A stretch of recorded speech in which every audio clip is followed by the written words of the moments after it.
Hey everyone, welcome to the Cats and Rats NHL Trade Deadline Show. I'm your host, Kirby Lupo, joined alongside my co-host, Nick Levine. Cody Stevens is away today. Maybe he'll drop by later. We have Cesar Lucero, who is just taking care of a matter right now. He's going to be joining us here in a second. Jim Behringer should be by later. Aiden from our community will probably be popping by as well, and who knows who else. But Nick, it's been a very slow day here. This is why we did not start earlier today. This is why we did not do a 24-hour marathon like some people are doing. We kind of knew this would be maybe the case early on, but I'm still surprised, up to this 1 p.m. Eastern time. We're still kind of slow here with trades coming in, maybe about 4 or 5 trades here so far. We had a big one last night with John Carlson, which I don't think we talked about in the community. Carlson goes to the Ducks for a couple draft picks there. So Washington in sell mode. A year prior, they were pushing for, second, third round deep playoff run, and they're in a similar situation as our Panthers here in a bit of a sell mode. Yeah, I mean, and they sold off Nick Dowd earlier in the week, or I think yesterday as well, to the Vegas Golden Knights. So that's a really interesting kind of development there for the Washington Capitals. And I think you're taking a look at this whole kind of trade deadline and all the speculation. Nick Foligno went to Minnesota. Minnesota's been active. It's really going to be a very interesting next couple hours here, so I'm looking forward to it. Yeah, and Nick's going to be controlling the breaking news trade. So, again, no spoilers in the chat. We're here for everyone that does not have a feed. I do have the TSN feed here, so I'm going to walk you guys along with some stuff I'm seeing there. We are about an hour 50 away from the deadline approaching here. Again, trades will come in after the deadline, so we'll start to see trades roll in. Sometimes big news. That's why last year we did stay on air when the Brad Marchand news broke. We were debating going off air or not. We stay on there. We were able to break that. And then there were some other trades, I think, that trickled in a little bit after. So that's why we're here a little bit later, to be able to break those trades for you guys at work, at school, anywhere around the globe. Let us know where you're watching from. We appreciate you guys being here. Make sure to hit that subscribe button. Make sure to hit that thumbs up button. That helps with our algorithms there. A lot of different streams are going live right now on their channel, so we appreciate your time being here with us. We'll get some interactive stuff going here as we go through the day. We'll pull up some Puckpedia, daily face-off, different lineups and things like that. But this first hour, we're really going to watch here along with you guys to see that some trades break here, and we hope that some do. But we do have stuff to review too, Nick, as we go along here throughout the day. Again, Nick's going to be watching X here. He's going to be watching for breaking trades to keep us filled in up to the moment here. Yeah, and just up to date here, late last night, John Carlson was moved to the Anaheim Ducks. Nick Foligno moved to the Minnesota Wild. Vinny Hinostroza moved to the Florida Panthers. Not much outside of that. Looking here, Corey Perry to the Tampa Bay Lightning for a 20. Yeah, what's that deal there officially? Say that one more time. What's that deal officially with Corey Perry? Yes, it's done. 2028 first-round pick after initial rumors that he was going to stay in LA and discuss an extension. Looks like he's going to waive his no-trade clause to go back to the Tampa Bay Lightning. Wow, did we hear any of these reports that Corey Perry was interested in going back? Nothing on John Carlson either. So does this can keep the Corey Perry streak alive then for another Stanley Cup final? Yes, correct? It can. Wouldn't we love that? That's unbelievable.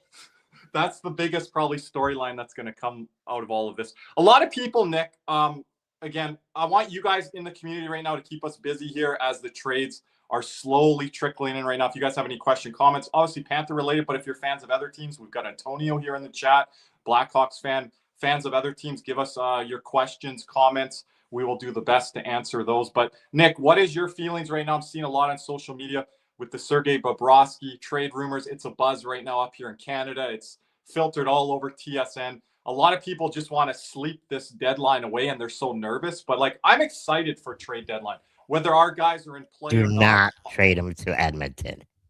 Obviously, if we're buyers, hello, Caesar. Obviously, if we're trading someone, it's not as exciting. But I'm not like, hey, close my eyes. Let's skip ahead to the deadline here.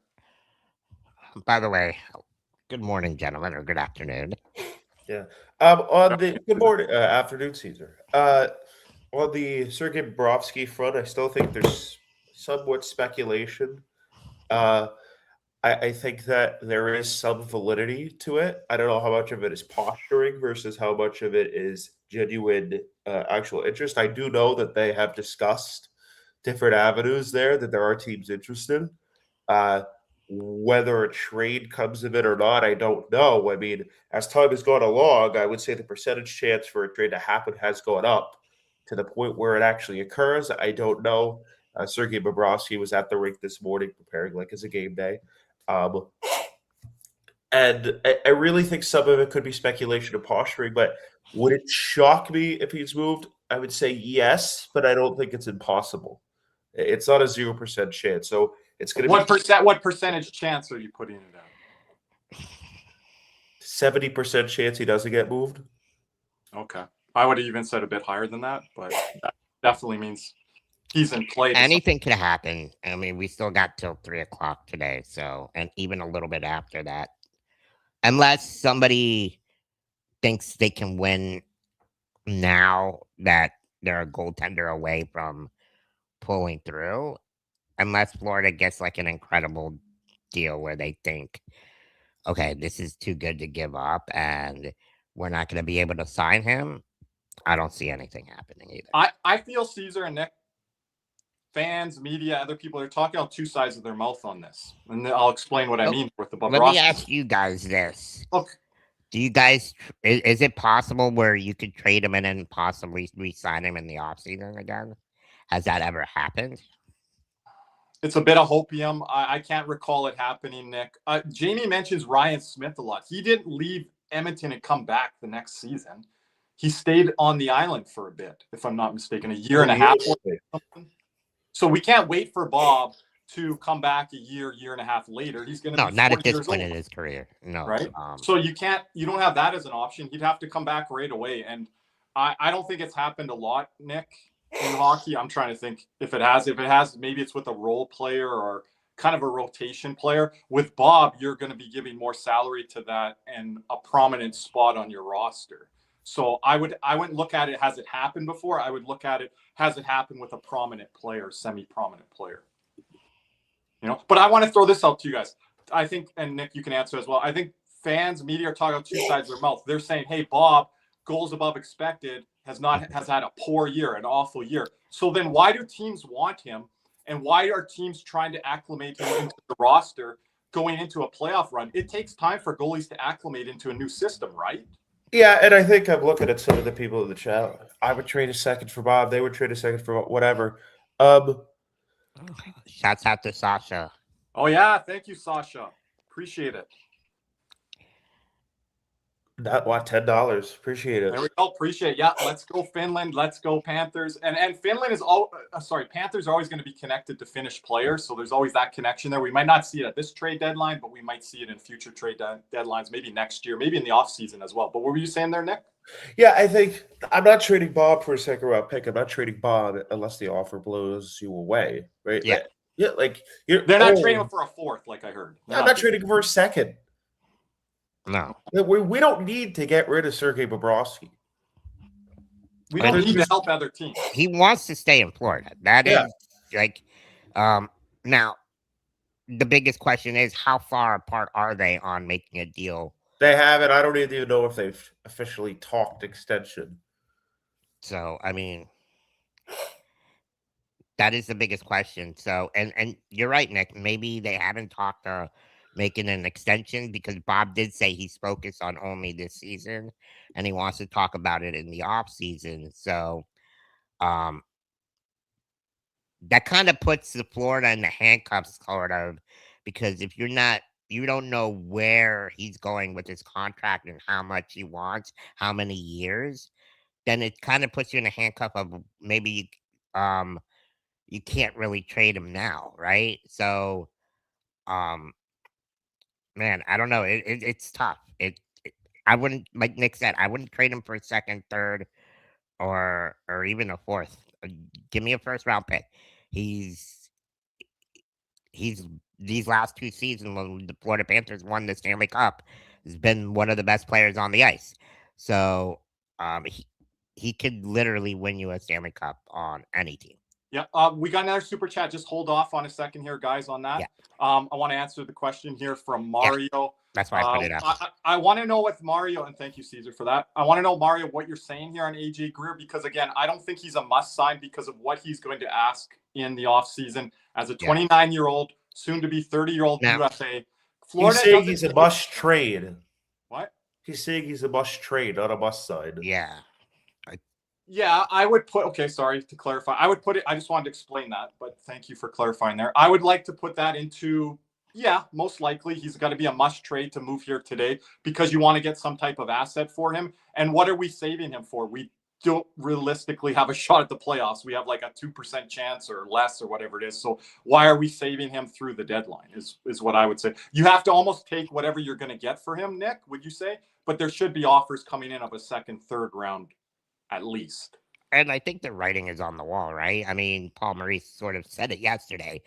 He's a very sought after guy right now. So a lot of teams are inquiring about AJ Greer. So now we're not just going to trade him just to get pieces, right? To get draft picks. Bill Zito is going to want to make the right move and make sure it fits for our organization. Well, it will be for draft picks, Caesar. Yeah. Okay. So. Yeah, it's not going to be for players or assets in that way. It'll probably be for draft capital, so it will be for draft picks. But Caesar, that's not even code from Paul Maurice. That's him pretty much saying, like, he's sought after. We have multiple offers on the table. Paul Maurice doesn't even say that at the best of times with something to give indicators of things, right? So that's pretty obvious. Yes, it's got to be exactly. over 100%. Yeah.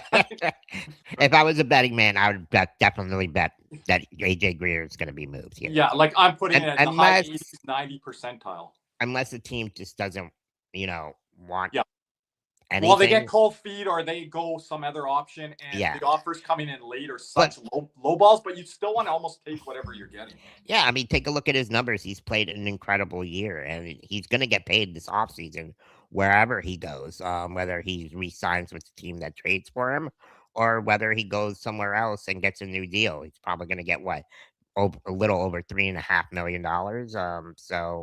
And I don't think Florida can afford him right now, not with the contracts that we have. And if we want to end up signing Bob next year, you're going to have to allocate some of that money to Bob as well. Yeah.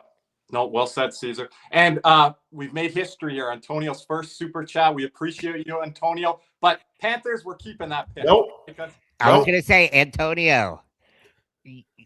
Go back and watch the last couple streams. I feel like he's trying to give us the bad juju. But it's not going to work. It's working the other way. If you guys have been watching our post-game show, we've won the Tankathon 2 nights in a row. We're 2 for 2, baby. And I'm going to say baby. I'm going to say this right now. I'm not doing the Tankathon because I'm very superstitious. So you guys can hit the button. No, but Caesar, you got to eventually hit the button. Everyone has to hit the button. Hit the button. I'll do it last, just in case. Last. Well, we're not doing it tonight because we're going to be over on Space's X post-game show. So we're not doing it tonight. But we'll be back Tuesday night, I believe. We got some roster management news. Yep. Andrew Cade will not be playing for the Vancouver Canucks tonight, according to Rick Dhaliwal. So, obviously, a trade probably is imminent there. I don't know the reason he's not playing. Could be scratched. That's the worst kept secret because they've talked about moving Evander Kane for the last 2-3 weeks. So they're finally kind of like acknowledging that. Again, remember Tyler Myers was sitting out of the lineup for Vancouver. He's dealt to Dallas. I think he becomes the first Texas-born player to play for the Dallas Stars as well. So Tyler Myers was sitting out for Vancouver. They moved, we didn't mention it off the top, Nick. They moved Connor Garland. Yeah, to the Columbus Blue Jackets, who we played last night. They're 1 point out from Boston. So, I mean, this is going to be an interesting wild card race. And today, a lot of things setting up. Not a lot of action right now. Yeah, I just want to jump in. Nick, TSN trade bait board showing right now. Top 10 guys, none of them have been moved, I believe. Bobrovsky's number 10 on the board. Parayko's number 11. He nixed that deal.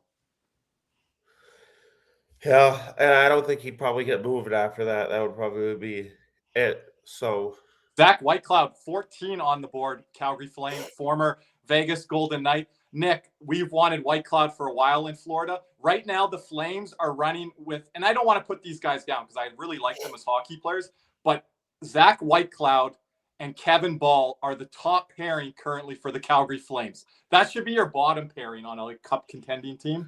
That's the top pairing right now. Well, they're a number one pick contending team, not a cup contending team. But that's crazy to see that, regardless of a team in Selma. And I've heard Whitecloud likes it in Calgary.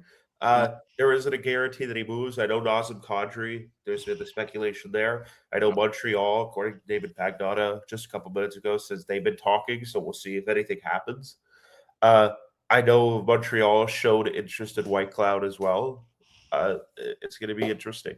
I mean, to what extent do these talks progress in the next couple of hours? I hope this is going to be a jam-packed 90 minutes because zero has happened. Maybe they're waiting for us to start and get settled in here. So we'll see. But usually I would have been a lot more busy by now this time last year. Shout out to our guy Ryan in the chat here, moderator Ryan. We appreciate him being here, especially this week dealing with family matters. Prayers and thoughts with you, Ryan, and appreciate you being with us here today on this trade deadline day. Nick, also, I think AJ Greer tops the top 20 TSN trade bait board list. I think he's around 17th or 16th, something like that. A lot of talk. They did an AJ Greer segment earlier today on TSN earlier this morning and said, yeah, a lot of teams are looking for that championship pedigree, that grit, that tenacity that he brings. And some GMs that are old school, they love a guy like AJ Greer. And then like what Caesar mentioned earlier, the way that he's played this year and having like somewhat of a career year, like that only bodes well when you're on a contract year. And I always talk about guys on their contract year, and you've seen it with AJ Greer this year. Well, you've seen, Eddie, you're going to take a look at some of these teams who probably need a little bit more grit in their bottom six. Montreal, he's from Quebec. I believe he's from Quebec. Does that a team that could interest him? I'm sure Edmonton has taken a look. Colorado, Dallas, before they got Michael Bunting, I'm sure was looking at him. So to what extent are these teams willing to go? I would imagine the value's pretty decent. We've seen some guys go for questionable returns, and I'm talking that being a seller's market perspective. Again, this has really been just a really, really weird season overall.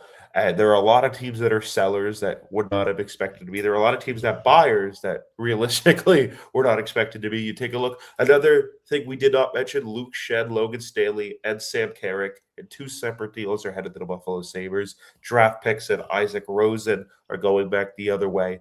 I think it's a third to New York for Carrick and Rosen in a second for Shen and Stanley. And Shen's half retained. Yeah. Did we mention this Florida news earlier? Lechka here mentioning. Yes, we did. It's nothing of note. I'm sure it's going to be a placeholder thing for guys that are getting shut down and moved out here at the deadline. Yeah. So. Vinny Henestroza back to Florida. He was with the Panthers during the bubble seasons, I guess I will define it as. Only played, was it about 20 games or so, Nick? 20, 30 games? Yes. Yeah, 9. 9, okay, less than 20. I always say for a guy to be once a Panther, always a Panther, this is my ruling. You have to play at least half a season, usually a full season. Some fans count the Oiler fans. Once an Oiler, always an Oiler. They say one game, they're an Oiler for life. I kind of roll my eyes at that a bit. Yeah. But yeah, we'll see what where he kind of fits into it here moving forward with the Panthers. But, Jesper Boquist could be on his way out. You mentioned Montreal there, Nick.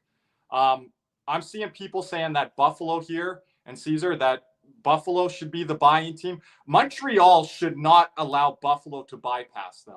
Montreal has been building for a long time. I know they haven't missed the playoffs in 14 years like Buffalo, but they're ahead of the curve as far as I'm concerned than Buffalo is, especially getting playoff experience last year. Montreal should not stand pat today. They should be aggressive with how the top of the East looks right now. That's how I feel. Yeah, we talked a little bit about it last night off air, like the idea of, like, for example, a Robert Thomas. I wonder if there's some hesitation on Montreal's part because they don't want to part with Michael Hage, their prospect, guy from Michigan. I'm like, if you're getting Robert Thomas, what's the point of Michael Hage at that first round pick? Can you share that deal? Did you share it on air yesterday, or was that off air? I don't remember now. What are you referring to? The St. Louis and Montreal deal, and where you heard that from, and why you think it wasn't a deal that I heard anything from. It's just speculation. That I would think that if St. Louis and Montreal were to talk, and Montreal was hell bent on keeping Michael Hayes or Reinbach or first, whatever. I mean, there comes a point now when you would have an opportunity to have Suzuki and Robert Thomas down the middle.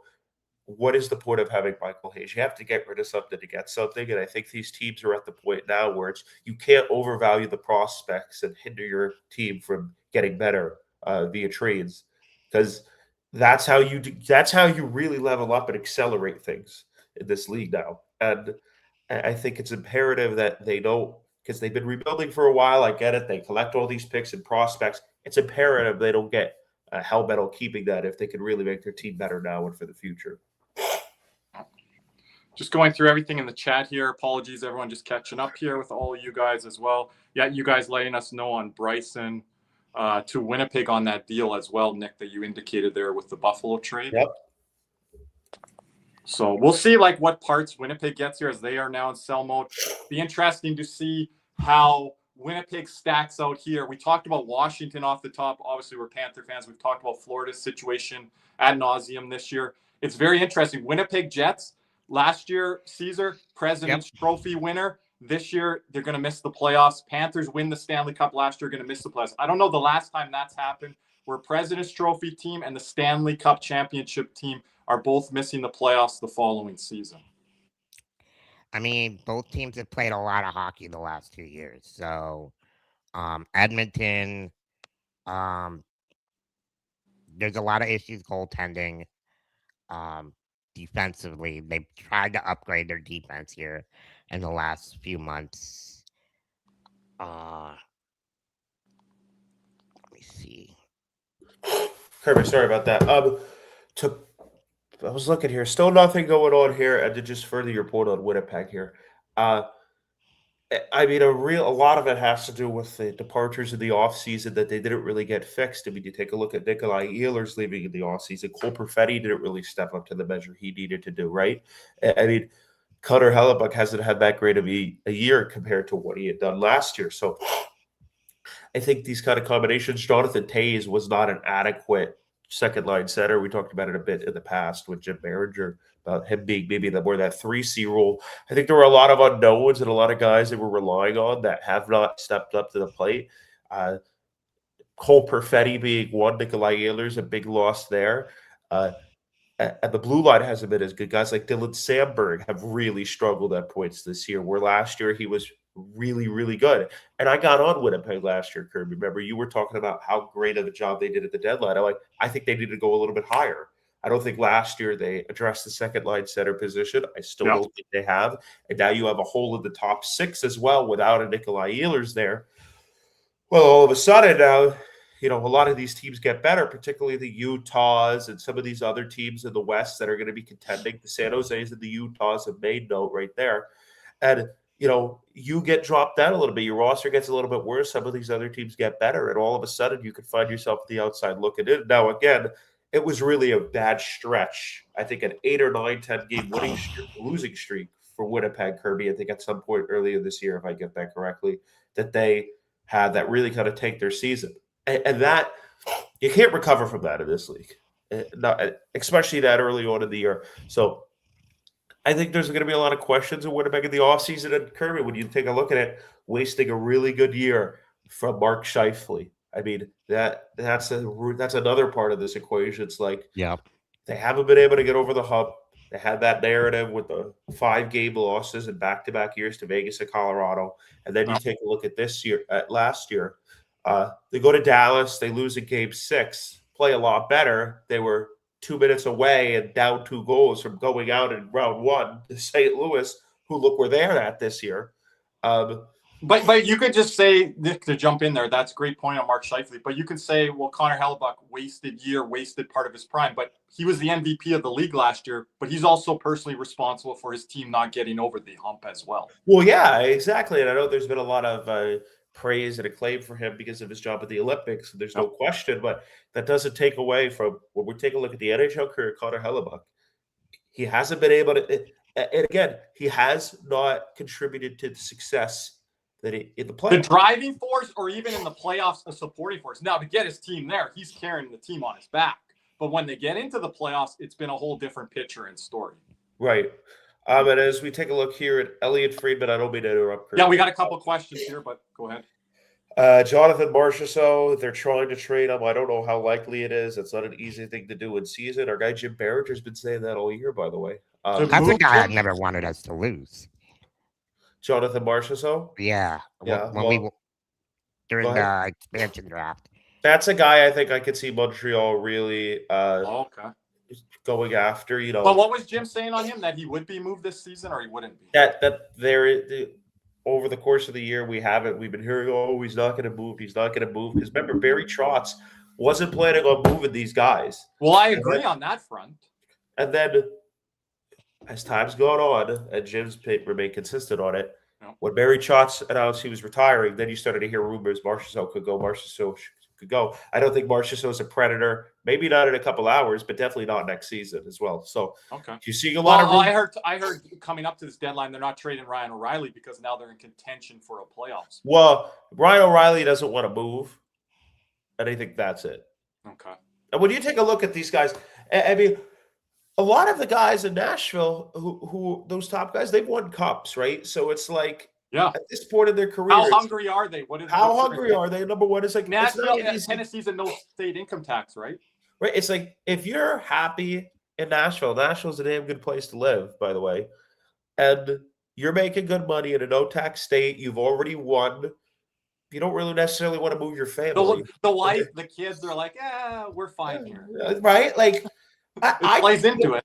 Yeah. Right? And it's like Steven Stamkos has won more than anybody. Like they're like, we got a winner in the room with us. We can turn this. I want to answer Frank's question here. Yep. If we don't get a first round pick by 3 p.m. this season, it's a complete waste of time. I don't agree about that. If obviously we want a first round for Bob, but if it doesn't happen, I don't think it's a waste of time. I think that the Florida Panthers are going to do their due diligence and they're going to want to keep Bob for next season. Look, we still have this team for the next 5 years, right? And Bennett's comments yesterday said, we've been through a lot this year and, this team is very well put together. We know what we can do when we're fully healthy. So, I don't agree with Frank here with this question, but what do you guys think? Nick? No, I don't think so. By 3 p.m., I mean, who are we going to trade for a first-round pick? The only one, Bob, but I don't think anybody's again, that's not even guaranteed. Yeah. We have a first-round pick. We do. We're not rebuilding. We can't sell other guys, so we're going to move Erod just to get. We're not rebuilding, guys. Like, we're going to be right back. And I know everybody, good point there, Kirby. Everybody wants to trade Rodriguez, like, since he first got here, and they're still putting his name out there. Like, this guy has been probably our best player here in the last few months. You can put him anywhere in the lineup. Yeah. Paul Maurice and the people in the organization love Rodriguez with what he does. So why are we going to move him for a pick number 31? Yeah, that guy for pick 31 isn't going to come in here and do what Rodriguez does. I don't care what anybody says. Like we move him to Colorado. Just one example. I don't know what pick situation they have right now, but it doesn't make complete sense just to move him. And this isn't NHL fantasy hockey, guys. Come on. We got to do what's right for this organization and what makes sense. So, and I'm not saying, hey, a first round pick value. I'm not snuffing at that. Like, I'm not if somebody offers me a first round pick for Rodriguez, I'm taking it. Obviously. Okay, well, I thought you were saying the other side. But that's not going to happen, right? But like, if it doesn't no. I think you can get if you were selling Evan Rodriguez, you could get a first round pick. Maybe. Kirby, Nick Waugh just got a first round pick. I know. He doesn't even have. And he's a rental. Did they forget that Nick Waugh is playing with the Leafs this year and has not played well? Or are they thinking that he's Vegas Nick Waugh? Well, but I get what you're saying, Nick. It's true. What Erod has done in the Stanley Cup final, what he's done for, playing with Buffalo, playing with Pittsburgh, with Crosby, playing with Colorado, with McKinnon, playing with Barkov. I want to interrupt here. David Pagnota says, sounds like the Hurricanes are working on a move for a bottom six forward. So that's about as much as we get today. For right now. Yeah, this year. And you know what's crazy? Because, I was thinking about it last night while kind of prepare for today. But last year is different because remember, this season, the playoffs, there's a salary cap. Last year there isn't. So you can't sit here and teams, if they're right there at the edge of the salary cap, To be they cap can't compliant, right? they got to be cap compliant in the playoffs this year. So that's also, I think, what's going to hurt a lot of teams making deals as well. Yeah, because they haven't had a chance to adjust to the new salary cap, which they'll probably by the summer, I'm going to say. That's why they're saying more deals are going to happen in the summer, more hockey trades. This is when GMs are able to adapt from where they've been coming out of the COVID bubble to where they are at post-COVID bubble, and then going forward with the new salary cap, which is going to climb each year, according to Gary Bettman, over the next, Nick, 3-4 seasons here? On the salary cap, it's going to exponentially rise. Yeah. So each year you can adjust your caps. I just want to answer that one question quickly there that's been on the screen there for a while with Antonio. What's the market for Kadri? I think the market for Kadri was white hot 2 summers ago, Nick, when the Islanders were really fighting for his services, and then Calgary kind of came in the back door there and got him. People with inside organizations have commented they're a little worried about Kadri's age and what he will be moving forward. So I think that is a little bit in play here. But if you want a 2C that is on a cup contending team, you can look at Nazem Kadri, depending on what the price would be. But if I'm a team that has that hole, like Minnesota, Montreal, other teams, Antonio, I would pay for the services for Kadri. What do we got there? Too. I mean, Kadri is still a pretty good player. So just as long as you don't have to give up as many assets, I definitely would do it as well. We've got about 50 plus here in the chat, as much as 60 here that have already been here in the chat. Make sure you hit thumbs up, subscribe. Appreciate it. Yep. Also, hit up Big C's channel as well. Big C's. Yeah. Thank you, Kirby. And anything? We have a trade, and this isn't being on the thing, Caesar. You'll understand why. I understand. Yeah. There is no team, but the Leafs are finalizing a trade involving Bobby McMann. According to David Pagnotta. So we don't know where he's going, but I'll keep you guys updated on that. I've thought for a little bit, Bobby McMann, who's been connected, I know, to Tampa and I know to Colorado. I don't know if that happens anymore, but Bobby McMann will be traded. We don't know to where. So a lot of the scuttlebutt and rumors has been like Edmonton. Well, yeah, that's another team. I wonder if Carolina, if those 2 tweets that he just said connect, but he's not a bottom 6 forward. He's probably a top 6, middle 6 guy, right? So we'll see what happens there. I'll keep you guys updated on anything. Just to jump in, could it be Edmonton because they moved out the Mangiapane money, so they're trying to bring someone in with that? Well, potentially. I think, and Stan Bowman says they're probably done, but now I think some of the other guys are talking about Bobrovsky. I'm like, well, if you're looking at Bobrovsky, you're not done. I don't know. So is that a poker game from Bowman, or is he saying? I don't know. What do they have? First of all, I mean, those are asset heavy acquisitions. I don't think we say Bobrovsky. You're not getting Sergei Bobrovsky for free, right? So we're gonna have to see what involves here. That I think McMahon would have a pretty heavy price too, right? Look at Ryan here. Unbelievable. And I heard on the Rod Peterson show, I got to ask Jim if he comes by. Jim said Bob to Vegas. So I got to question Jim on that a bit, because hasn't Jim said Florida is more of his front runner selection, that he stays in Florida? So we got to ask Jim on that. Now, I will say this. I have talked to a couple of different people. I know San Jose was my, just to jump in, Nick, sorry. San Jose was my selection, but they're bringing Velkovic back. Yeah, so I know Vegas and Bob have had extended discussions. I know that. I don't know to what extent. I know this morning they were really discussing it. I mean, this isn't like smoke and mirrors. There's like, this is something there. And I also think, if I had to guess on McMahon, I think it probably would be Edmonton based off what I looking at. I haven't heard anything new, but that would be my prediction. I also so you're leaning Vegas with Jim then? Well, if it happens, do I think it happens? I'd be shocked. But why? What are we going to help them out of the Adin Hill mess? Is St. Louis going to help them out of the Adin Hill? Well, no one should help them out of that mess. No, they got themselves into it. I don't know, Kirby. I'll Again, be very upset if Florida is bringing in Aiden Hill as our answer solution with that contract and the way well, that it's an albatross. You could almost. I don't argue. think he's a good goalie and fit behind our defense, Nick. Which our defense, what are they? Shot suppression, but they allow a lot of high danger stuff and 2-on-1. Well, yeah, and again, they're not. They don't.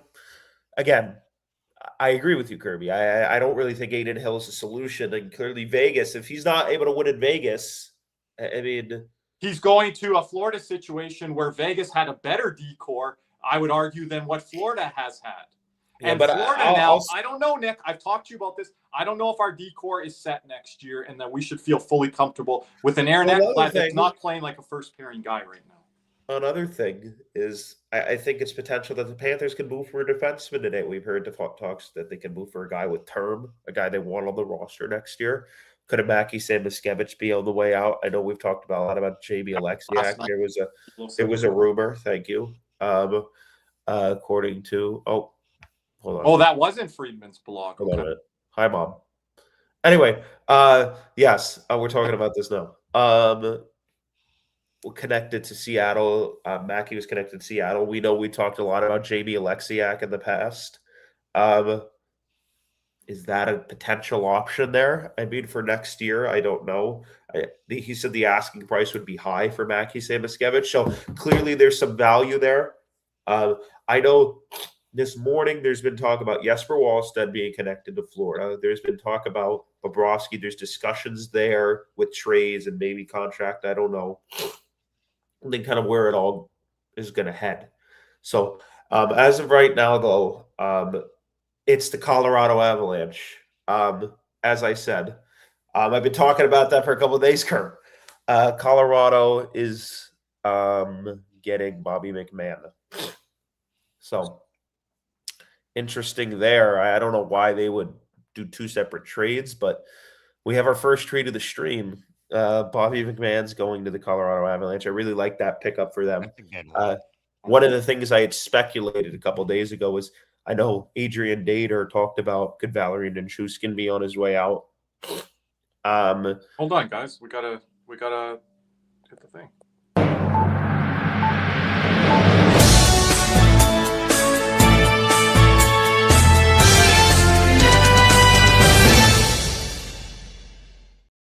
A big enough name, Nick. Yeah, big enough, I think. Bobby McMann is headed to the Colorado Avalanche. A name Kirby had just talked about, I know. We said Tampa, said Colorado, even Edmonton, but it ends up being the Colorado Avalanche. And one of the things I had speculated is if Valeri Nichushkin was going to get traded for a Nazem Kadri to make the cap work,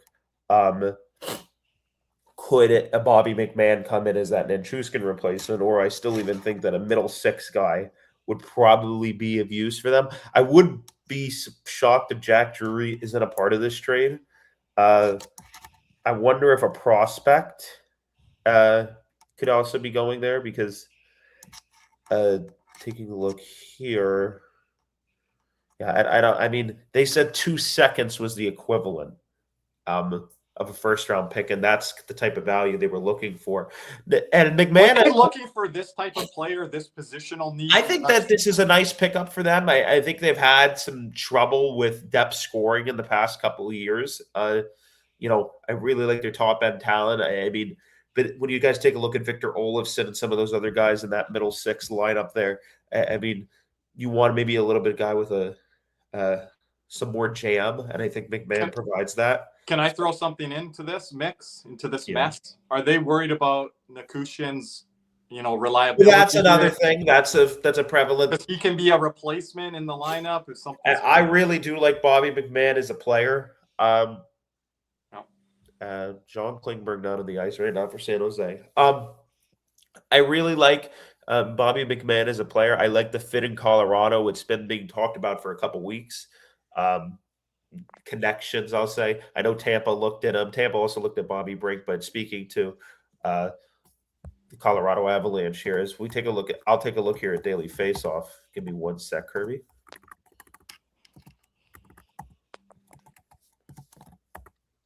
Yeah, we're going to pull up when we get some more people in the panel here. We're going to pull up some Puckpedia stuff, some Daily Faceoff lineups to kind of project. We'll we'll try to look at Colorado's lineup here in a little bit and see where it kind of shakes out there with Bobby McMann coming in.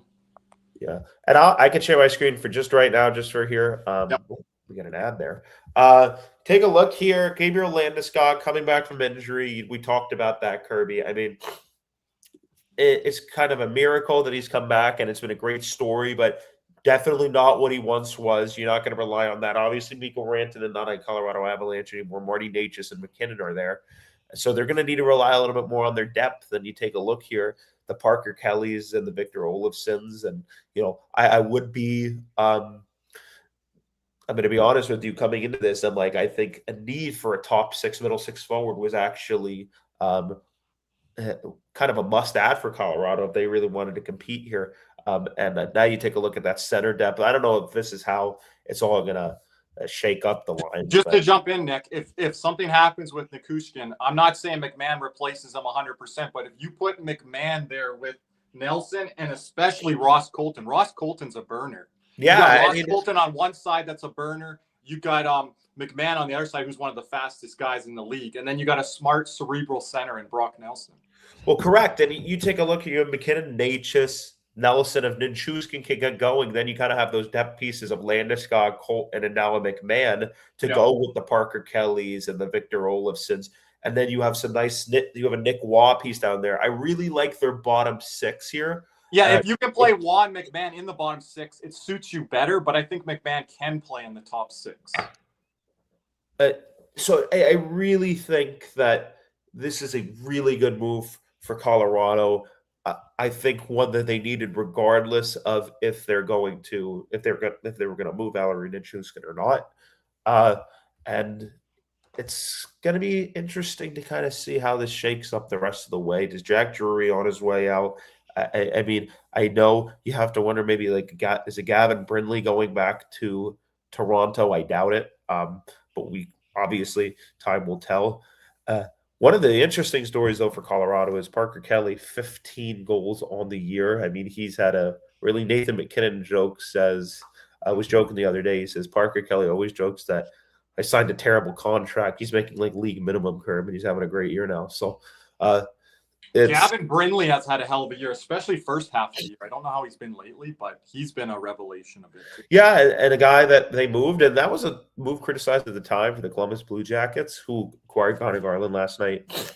And Charlie Coyle, Kirby, had a hell of a year. I think he looked really good last night for the Columbus Blue Jackets. He had 16 goals, 47 points. He's third on the Columbus Blue Jackets in points. So to take a look at that trade there, it's like you're able to clear some cap for Colorado. Columbus able to bring in a guy there who's helping them make a playoff push. And just kind of going through a bit of the stats here, Colorado, who's number 1 in the league. McKinnon and Necas both lead the team in points. You have 100 from McKinnon, 72 for Necas, 64 from McCarr, 52 for Nelson. One of the guys who's not in the lineup right now, Arturi Lehkonen. I knew they were missing somebody here. This is from our guy, Ryburn here, resident Leaf fan, resident member of the Cats and Rats community, Nick. So this is what he's saying on the deal. That's what I was saying, Ryburn. And I think that McMahon's just a really solid fit for the Avalanche. Looking at Lehkonen here, now you kind of look. You have McKinnon, Necas, McMann, Nelson, Lehkonen, and Nichushkin. That's just if you want to do it that way. And then you can have a third line of like a Nick Waugh, Olofsson, Landeskog. And then you have Parker Kelly. If you still have Jack Drury, Gavin Brindley. I mean, there's a lot of depth. There is a lot of depth there. I mean, I really like this move for Colorado. I like McMahon a lot as a player. I was talking with a buddy of mine, and like if Florida was actually buying, if they needed a middle 6 forward, this would be the type of guy I think they'd like to go get, right? I just want to wrap on the Hill thing for now, and he might come up later here, but I just want to clarify with Jose. If they're going to get Binnington, Jim Behringer has told us Bladen Hill's going back to St. Louis. So if they're trying to get Bob, where's Hill going? Right? Yeah. Got to go somewhere, I think. And we're just kind of looking here. Nothing else. We still don't have word on that bottom 6 forward Bagnata was referring to. With relation to what again? Oh, we appreciate it, Die Hard. Thank you, Die Hard. Thank you, Die Hard. our most loyal supporter right here. Diehard was in the chat before we even started, before everyone was even here. That's on camera right now. Diehard. He's been tweeting since last night. He's like, I'd rather listen to you guys in TSN. Diehard, I want to know, did you go to bed before or after the John Carlson to Anaheim trade? I'd like to know that. Thanks, Diehard. I was on my phone last night. I was sitting on the couch. I'm like, what the fuck? Because I put away my phone for 20 minutes, and I see, well, now with John Carlson going to Anaheim, I'm like, what? Is that why you were calling me yesterday? Yes. I'm like, I was like, I need some rest. But we'll talk about this at another point. Gentlemen, we got a guest.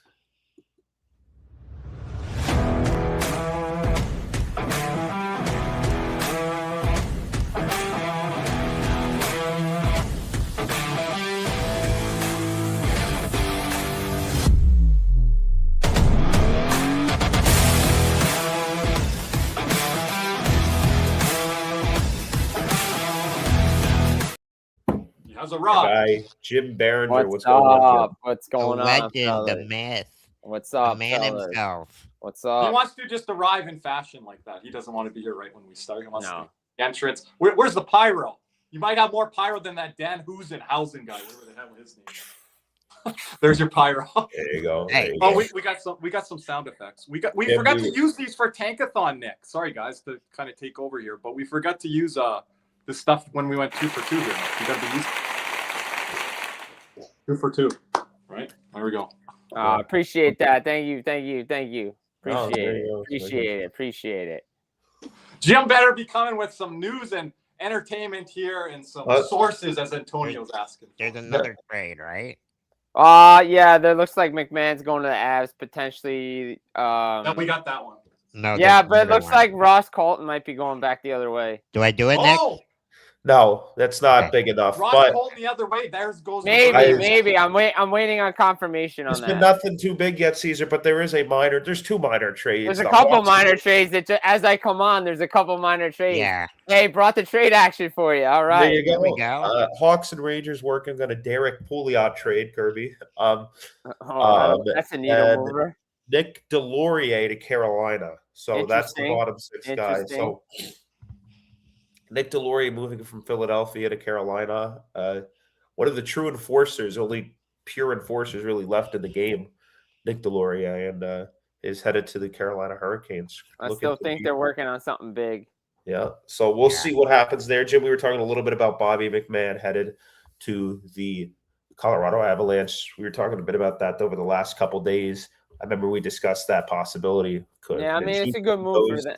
Yeah, good move for them. I mean, they got it. Well, they have to shed salary. I know they've been trying to move Colton for a little bit. So, And that's been a really weird thing with Colorado. I mean, you take a look at the couple of players that they've kind of done. They've done these domino effect moves where you look, okay, well, they moved a couple of years ago. They moved Bowen Byram from Middlestat, and then they went and got Sean Walker. yeah. And then a year later, they moved Middlestat to go get Charlie Coyle because they brought in Brock Nelson. And then they moved Charlie Coyle a couple months after that to go get Gavin Brindley. And Ross Colton, a guy they just signed a couple years ago, is It's crazy. now on the way. Could potentially be on the way out. So there's been a lot of interesting kind of moves there that Colorado's been shaking up. Yeah, I mean, look, I think because Colorado tried to go get Kadri, and I think Kadri wanted to go back to Colorado, and the contracts that hold up with Kadri, right? Like 7 years or 3 years, $7 million, 3 years remaining, and then 4th year if the Calgary Flames retain now, and that's a lot of money. But again, I have a feeling, and I've talked to some people. This feels like the Jacob Markstrom situation all over again when the Flames had a deal in place with the Devils at the deadline and people above Craig Conroy got involved and then it died. Right. Like, again, I always wonder who's running the ship in Calgary right now. Yeah. And it's been bad for the last couple of years. I mean, Connie's like, I'm not going to say about anything bad about Connie because I think Connie's trying to do a good job there in Calgary, and I think he's doing right by the players trying to move him out. But sometimes people that aren't involved in the day-to-day operations, they get involved in these things, and then deals fall apart. And I don't blame ownership for not wanting to retain like half on Kadri for the next 4 years. I get it. it's a lot of money to give a guy to a player who's not even there. But at some point, it feels like he's a good player for them, but I think he even wants out. Got a guy from somebody from Sweden here. Yeah, appreciate it. Media.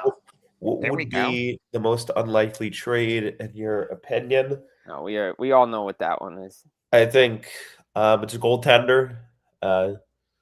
Number 72, Sergei Bobrovsky would probably be the most unlikely. I think potentially Robert. John Carlson is one so far. Well, I think Carlson is definitely unlikely because I didn't see that coming. Yeah, I didn't hear anyone talking about that. So is there another one? I think somebody talked about a potential contract. They were going to start contract extension talks after. Yeah. John Carlson was in their cherry blossom jersey promotion yesterday. Yeah. So did they know? It's really hit that room hard from people I've talked to in Washington who were there today. Like Wilson's upset. They've underachieved. I'm talking about like teams that were. I think I expected a lot of people. I expected Washington to take a step back, like what they did last year. They progressed too far last year. The fact that they were in the President's Trophy race, like to the end, they overachieved last year. This is where I thought they were going to be last year, fighting for a playoff spot, not running away with the Metro Division. Yeah. And I do say that I did give them too much credit maybe last year, but I also thought that they might be in the playoff race this year. But that's fair. I mean, they're technically still in the playoff race, but I do know they want to get Cole Hudson up. I just never, and Caesar knows this because we battled on it on NHL After Dark last year. I just never put them in the Hurricanes camp. Like that. No. The Hurricanes are the class of that division, and have been the class of that division. And you've seen that with your Devils this year. Yeah, I mean, Devils. Speaking of underachieving, I was high on the Devils this year. I had them in the top 3. Everybody had them in the top 3. But I always hate on them, and I had them entrenched.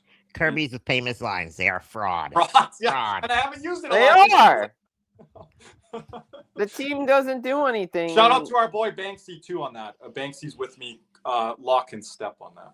So I mean, look, I expect, like, I like the moves that have happened. Like John Carlson, didn't see it coming.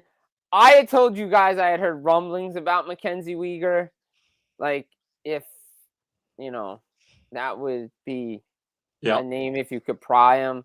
You were thinking state. You were thinking state of Florida, Weegar. Originally, there were people who reached out saying he would be open to go back, but I think, Utah needs defensemen.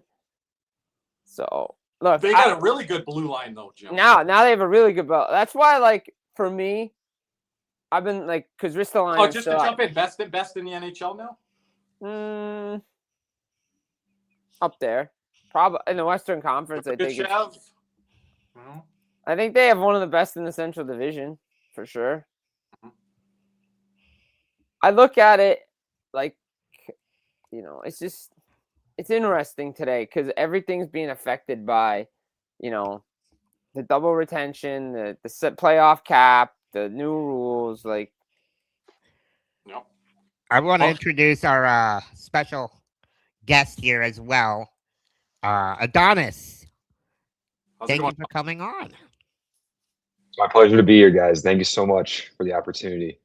I just got out of class, but I'm on time, like I promised you guys, and thank you for letting me be here. Yeah, thank you for being here. No issue.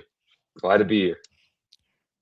And we've got Adonis, aka Aiden. We've got Aiden on the daily face-off stuff, lineup stuff, Puckpedia stuff. Whenever you need to pull something up here, Aiden will share with our audience. Sure. Go along here. Haven't been too busy, Nick. We were able to hold it down there for the first hour. It would have been nuts if the deals were coming in. So it kind of worked out well this way. So hopefully the deals roll in now here as we approach hour 2 here on our stream. We are at the 58:27 mark remaining for the deadline. Again, deals will roll in after the 3 p.m. Eastern time deadline. Make sure you hit that like and subscribe button as well. Kirby, we're seasoned veterans when we know what time to come on for this stuff like this because, man, we've got it down to a science. We know better than TSN, who's been doing it for 25, 30 years. They're on 4 a.m. And this is only our second year, so, Everybody knows not to go live before 12 o'clock. Yeah, Well, that was second our year doing last this year. season. Well, we didn't know that last year. Last year we had, I think we started 11 a.m. Oh, Second year we got doing this on YouTube, but we've been doing Oh. this for 4 or the 5 Florida years. Panthers have claimed Cole Reinhardt. Yes, Cole Reinhardt. Really? Off Wow. waivers from Vegas. Philadelphia claims Glendening. Vancouver claims Curtis Douglas. So what So about that those? means Greer might be on the move. Greer's definitely on the move. It's just a matter of where. Yeah, and And before that anyone means asks, Nick, there, Reinhardt spelled differently. I believe. Yeah. yes, Yes, but with Vinny the Hinostroza and Cole Reinhardt coming in. That is obviously placeholders for guys going out and potential guys who will be shut down. I know we talked about that. Yeah. Curtis Douglas has been claimed by the Vancouver Canucks, Kirby. So, Oh wow, all these tough guys moving around right now. yeah, so tough guys moving around the league right now. So who's Tampa trying to get tougher with now? Moving on from Douglas. Corey Perry. Oh yeah, he'll throw down. Yeah, he'll throw down. Not. See. Yeah. Nothing on AJ Greer yet, by the way. So we'll keep an eye on that, obviously. But there has been nothing at all. Take your time. Take your time. You got a Cole lot of Reinhardt. time. Jim, do you think I wanted to talk a little bit about it's a team we play tonight. They've had a really good year. The Detroit Red Wings. Do you sense they're up to anything? I mean, it's so hard to read Steve Yzerman, right? But they got to do something. I mean, David Perron cannot be the only addition this team makes. They need somebody on their blue line. They probably should try to get a center.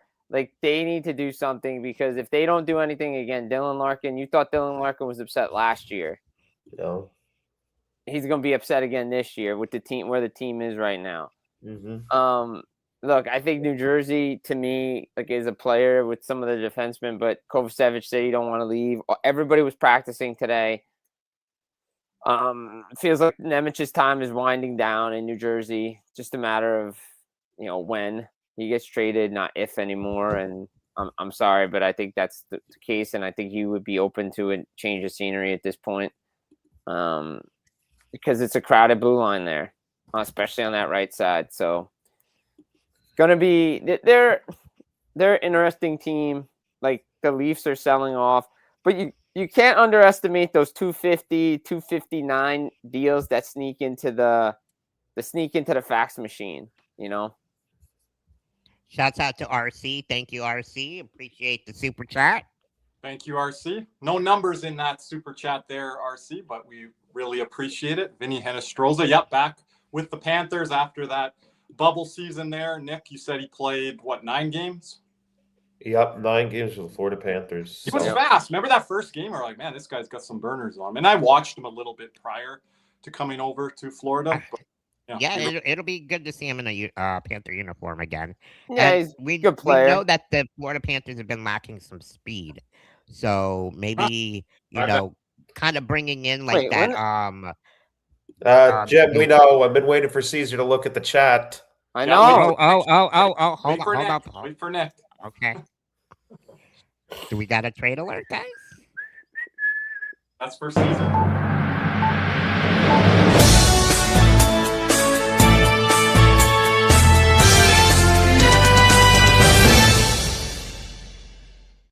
Wow. Washington Capitals acquiring Timothy Liljegren from the San Jose Sharks. That's the move. We're taking a look at it right there. They like former Leaf defenseman, Nick.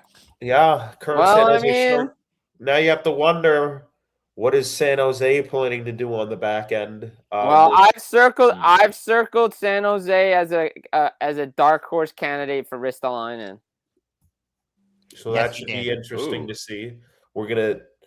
I don't really know if that's a move that I would have made. I mean, it seems like a lateral move from their perspective. Well, they need help. They need help on the back end now with no John. Yeah, Carlson. Especially after losing what's his name on the defensive side, making that trade. So they're just trying to shore up the back end here. I like this move. I actually like this move. Yeah, Carlson went to Anaheim, so I'm like, this is what. But that's why, like, when you come to this day, or you hear all these trade rumors and stuff, you circle teams that you don't expect. And that's why, like, San Jose and Ristolainen just make sense for me, because they need defensemen. they need guys with term. Yeah. That shores up a top 4 defenseman, steady Eddie back there. They have Nedeljkovic. They have Askarov. They have the prospects and the first-round picks to make it work with Philadelphia. Not saying they will, because I think Detroit, Boston, teams like that are circling. But I do think San Jose would make a lot of sense for Ristolainen if he wants to go out west. Jim, I wanted to kind of ask you a little bit about. I was talking a little bit about our discussion yesterday with the Robert Thomas and the Montreal thing. Obviously, probably won't get traded, but kind of the idea of these teams holding on to these prospects. And you mentioned the history Montreal had. Mikhail Sergachev, when they moved on from him, he became something. Ryan McDonough, kind of wondering, kind of bringing the discussion here. How imperative for it is for these teams who, this is how they've been built through the draft, through their ingrown talent, to not kind of hold on to that. I feel Robert Thomas is a legit number 1 center. We talked about the possibility of having Suzuki Thomas down the middle. And if you have what is the point of a Michael Hayes right now at this point? Especially when you could argue for the next couple of years, Montreal is going to be contended for cups. Like that's the next little thing. And I'm sure yep, we got it here. Get it. Yep. Caesar? Yep.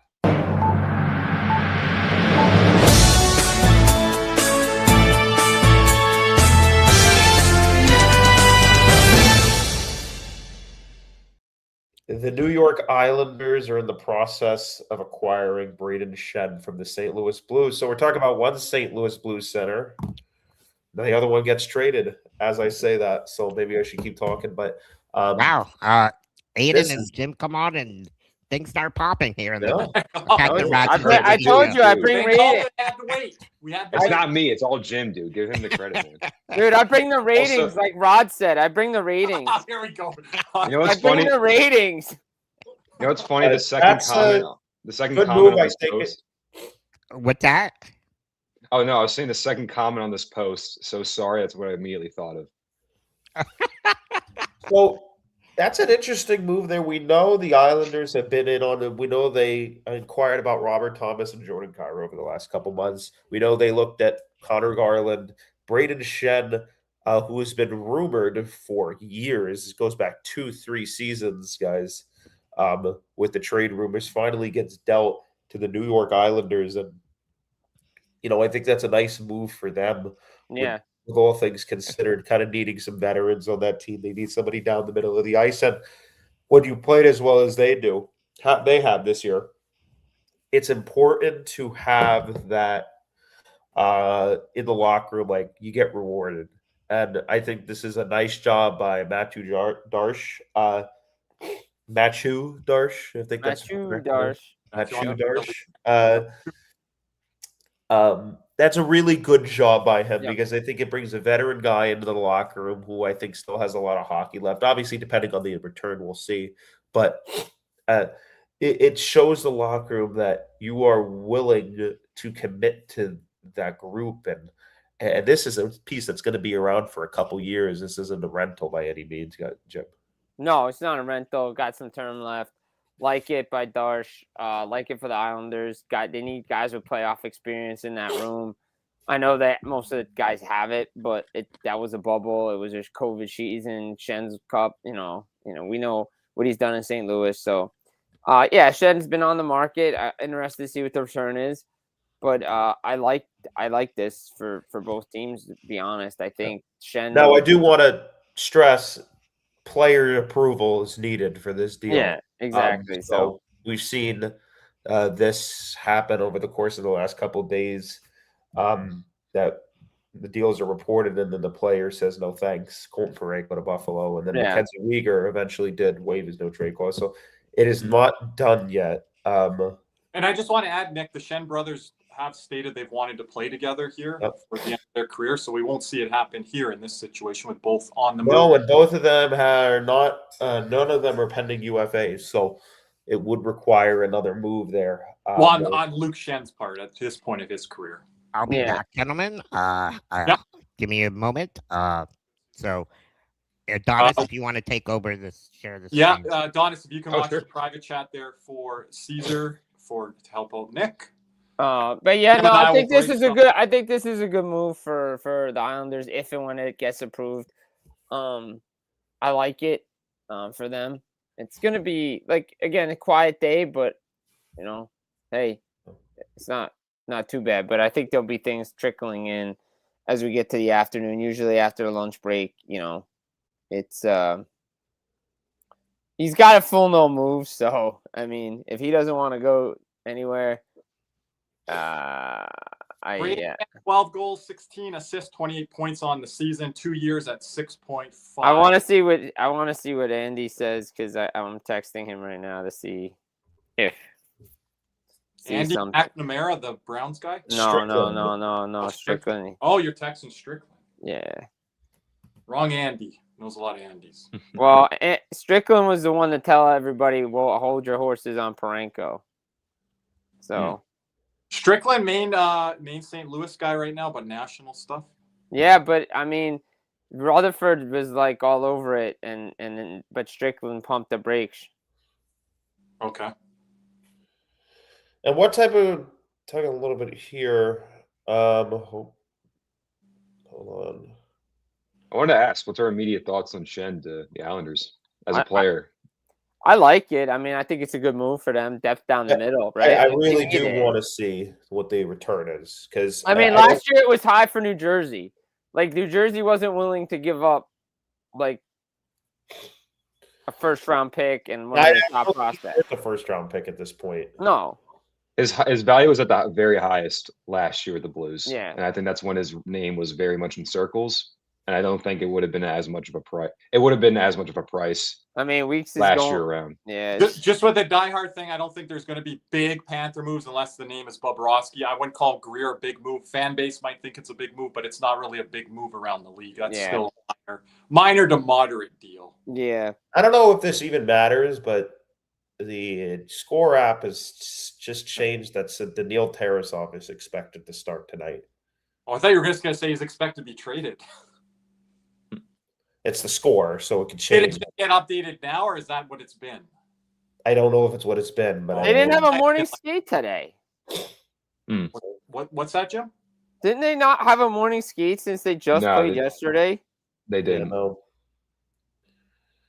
Yeah, so no one's going to know. Saying that he wonders if the McMann to Colorado was a bit premature on Pagnotta's part. Not sure that's done. No, he didn't say. Pagnotta never said it was going to Colorado. He just said Saravelli did. Saravelli did. Pagnotta just said McMann was on the move. If I said Pagnotta, that's my mistake. No, he just said, and I know the Oilers were trying to get McMann too. So, yeah, I don't know. It's going to be interesting. I know they always like to go projected, but unless Vegas is...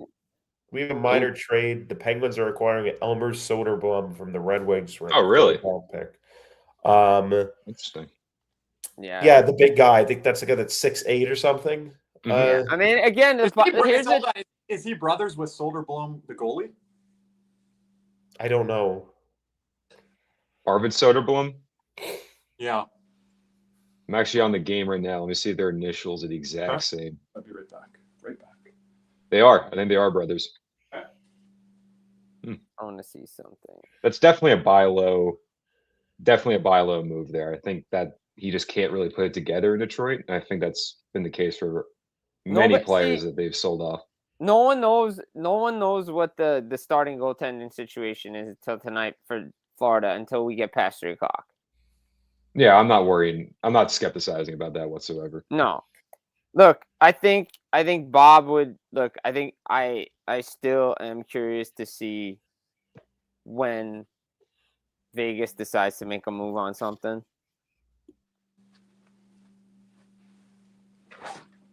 So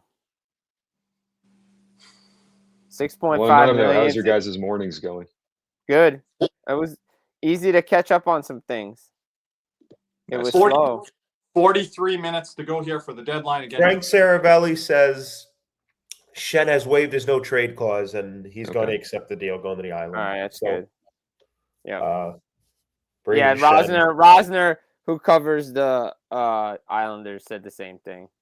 Did you guys get the Nemec thing when I stepped away there? From D'Lo? What? No, I guess not. Right here, Jim, for you.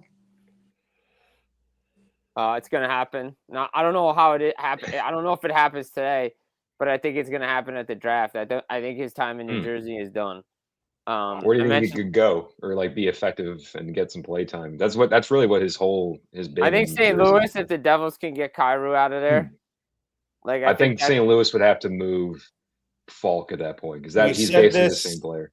Last year, and I know Carolina and Vegas are very quiet right now. Well, I've always circled Carolina as a team that could do Kadri if they wanted to. Vegas is definitely up. And according to Ryan Rishaug, things can change quickly in the final push, but sounds like nothing is close with the Oilers as of now for an additional move before the deadline. Nick, you know I'm not on my show during these long live streams. What's the news on Vinny Trocheck? Because I've said Carolina for him. Carolina, Detroit. Carolina, Detroit right now. Boston is also sleeper. Boston. Yeah, I mean, I really think that's what Detroit could be up to right now. I mean, they and Carolina. Trocheck Larkin kind of bring that in, the USA kind of little connection. Yeah, I would also think if I am Carolina, I would really be calling St. Louis up and be like, look, what can I do to get Robert Thomas, Robert Thomas deal done today? As soon as I pulled it up, Mike Bartner freaking out. There he is, freaking out. He tweeted out our tankathon video there, Nick. Here we go. It's the repercussions for it. Is that getting traction? I'll give it traction. I'm putting it out there in some places, but anytime people making fun of the would you want me, guys? I have Cole Reinhardt on Puckpedia. I can pull up some of his numbers very quickly because I think he's a very interesting player or pickup for us. If you've got anything to comment on it, I don't have a lot. Matthew Joseph signed with Daily Kings. Yeah. So it's only an $812,000 cap hit. Yeah. 6'1", 207 pounds. He's age 26, left shot winger, and so far he's not had an amazing macro season. He has only 3 goals, 7 points in 44 games with Vegas, primarily playing the left wing on the fourth line. I think that it can be some solid depth. I think he still has a place here where he can get some playing time. And I do think that all leads to AJ Greer being out the door, which I've held that opinion and that speculation since pretty much yesterday evening. Yeah. I think it's pretty clear, but I like this pickup. I'm a very big fan of this. I think it's a very buy low candidate. There's something here that he can definitely find in Florida. Maybe it's a play style fit. Probably more of a defensive player if he stays with this organization. But I don't know. I'm pretty surprised that they waived him because they've given a lot of trust in him. But I think that's a very, very nice addition for the team because I think that there's going to be many players that Zito's going to be looking at. Yep. We know he all loves his league minimum low players. That's what we got. Even though I heard your guys' discussion on the post game about it was a very big regret not keeping Kevin Stenlund. Still don't love giving a center at his age that much money in term. Now, he is better than I think he's better than no second one we've had, but I think these buy low candidates is what Zito's MO is. So that falls into line with what we need. And I think that Reinhardt, Cole Reinhardt can be a nice piece. Comment here from our Swedish listener and viewer. Nick, panel, do you think Erik Karlsson going back to Ottawa one final year, then retire? No. I won't let our new Swedish listener know what I think of Karlsson, so you guys go ahead. No. I would love that, but no. Yeah, I would love it too, but I don't think it's happening. I mean, that was a top 2 defenseman, arguably the best D. But of course, in trade deadline day, Hoffman's not there anymore. There's new coaches there now. There's new management now, new ownership, all of that. I mean, Karlsson was a big reason why they got to the conference final in 2017. Craig Anderson was the number one reason. But... Yeah, but I'm saying Carlson playing on the torn Achilles that he had, was ridiculous. But I mean, could I see it? Yeah, but I think if Pittsburgh's gonna stay like this, he's not leaving Pittsburgh. See here. Of course, on trade deadline day, the notifications on Twitter. Oh, they're back up. Perfect. I'm trying to understand Diehard's question here, but I think I kind of get the gist of it. You have to go through, sometimes visa, travel. Yeah, because I think Uyghur. I don't know if Uyghur's playing for Utah, the visa issue with US stuff. Yeah, it's hard enough to mail a letter here now, let alone try to get your visa if you're trying to freaking cross the border. Yeah. Now, Uyghur used to play in the States, but that's a few years back now. Yeah, so but updated, right? Yep. No. Some Blues aren't done, I was told.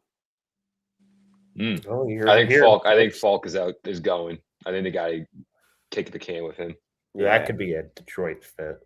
And he's making as much as Braden Shen, and he's been better than Braden Shen. Falk to Detroit, Falk to Boston. Boston's really wanted Justin Falk. Boston. I think he could have made sense for Edmonton, but now that they got Connor Murphy to go the defensive route, it's completely out of the question. But I think Detroit, they have no pure puck movers on the back end besides a bit of Sider, I would say, but no one else on the right side is nowhere near as good as Sider. But I think that'd be a good addition. Jim, we got Eric E here from Facebook. Is Bob getting traded? Now, I heard Rod Peterson's show yesterday for 10, 20 minutes, and he said, Jim says Bob to Vegas.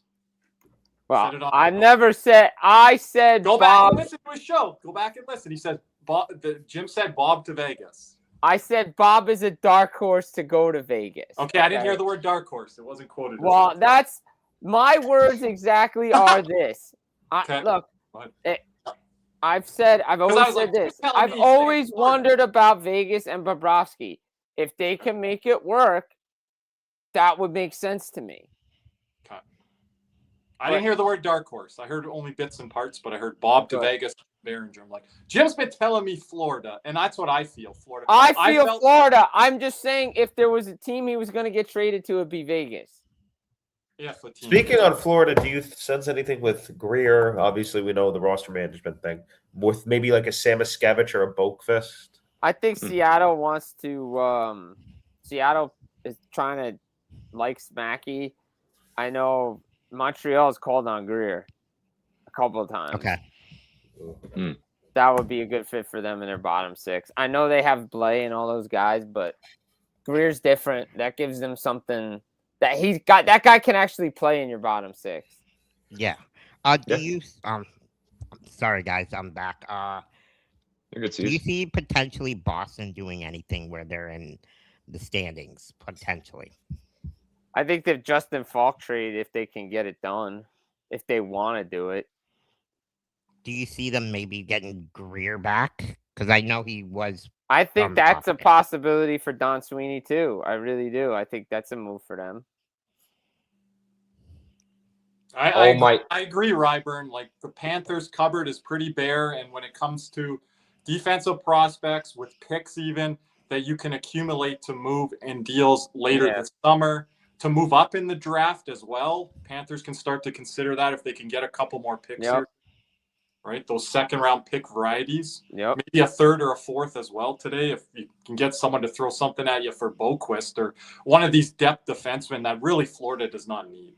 No. They really do not need. Aiden, if you're seeing something, just put it in the private chat. So per David Gordon, it's not that. Currently waiting to hear from Bill Zito today. So I mean, I know I have a call like after 3:30 with. I know Tom Fitzgerald will be doing his media press availability. Oh, you got to cover that at 3:30. Well, I have to go jump and do something in like a couple minutes. So tell us what Jim has to say. Yeah, Jim, I wanted to say you're a celebrity in my family.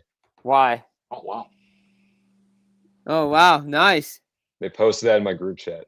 That's sick. They're diehard Islander fans, so there you go. I mean, I've been hot. I'm gonna say this. I've read Twitter about this trade already, and I take Twitter with a grain of salt because half the people on there claim to know what they're talking about and don't know what they're talking about. Please, Everybody, yeah. everybody's like, "Oh, ever since Matthew Darsh drafted Matthew Schaefer, he hasn't done anything good for the Islanders."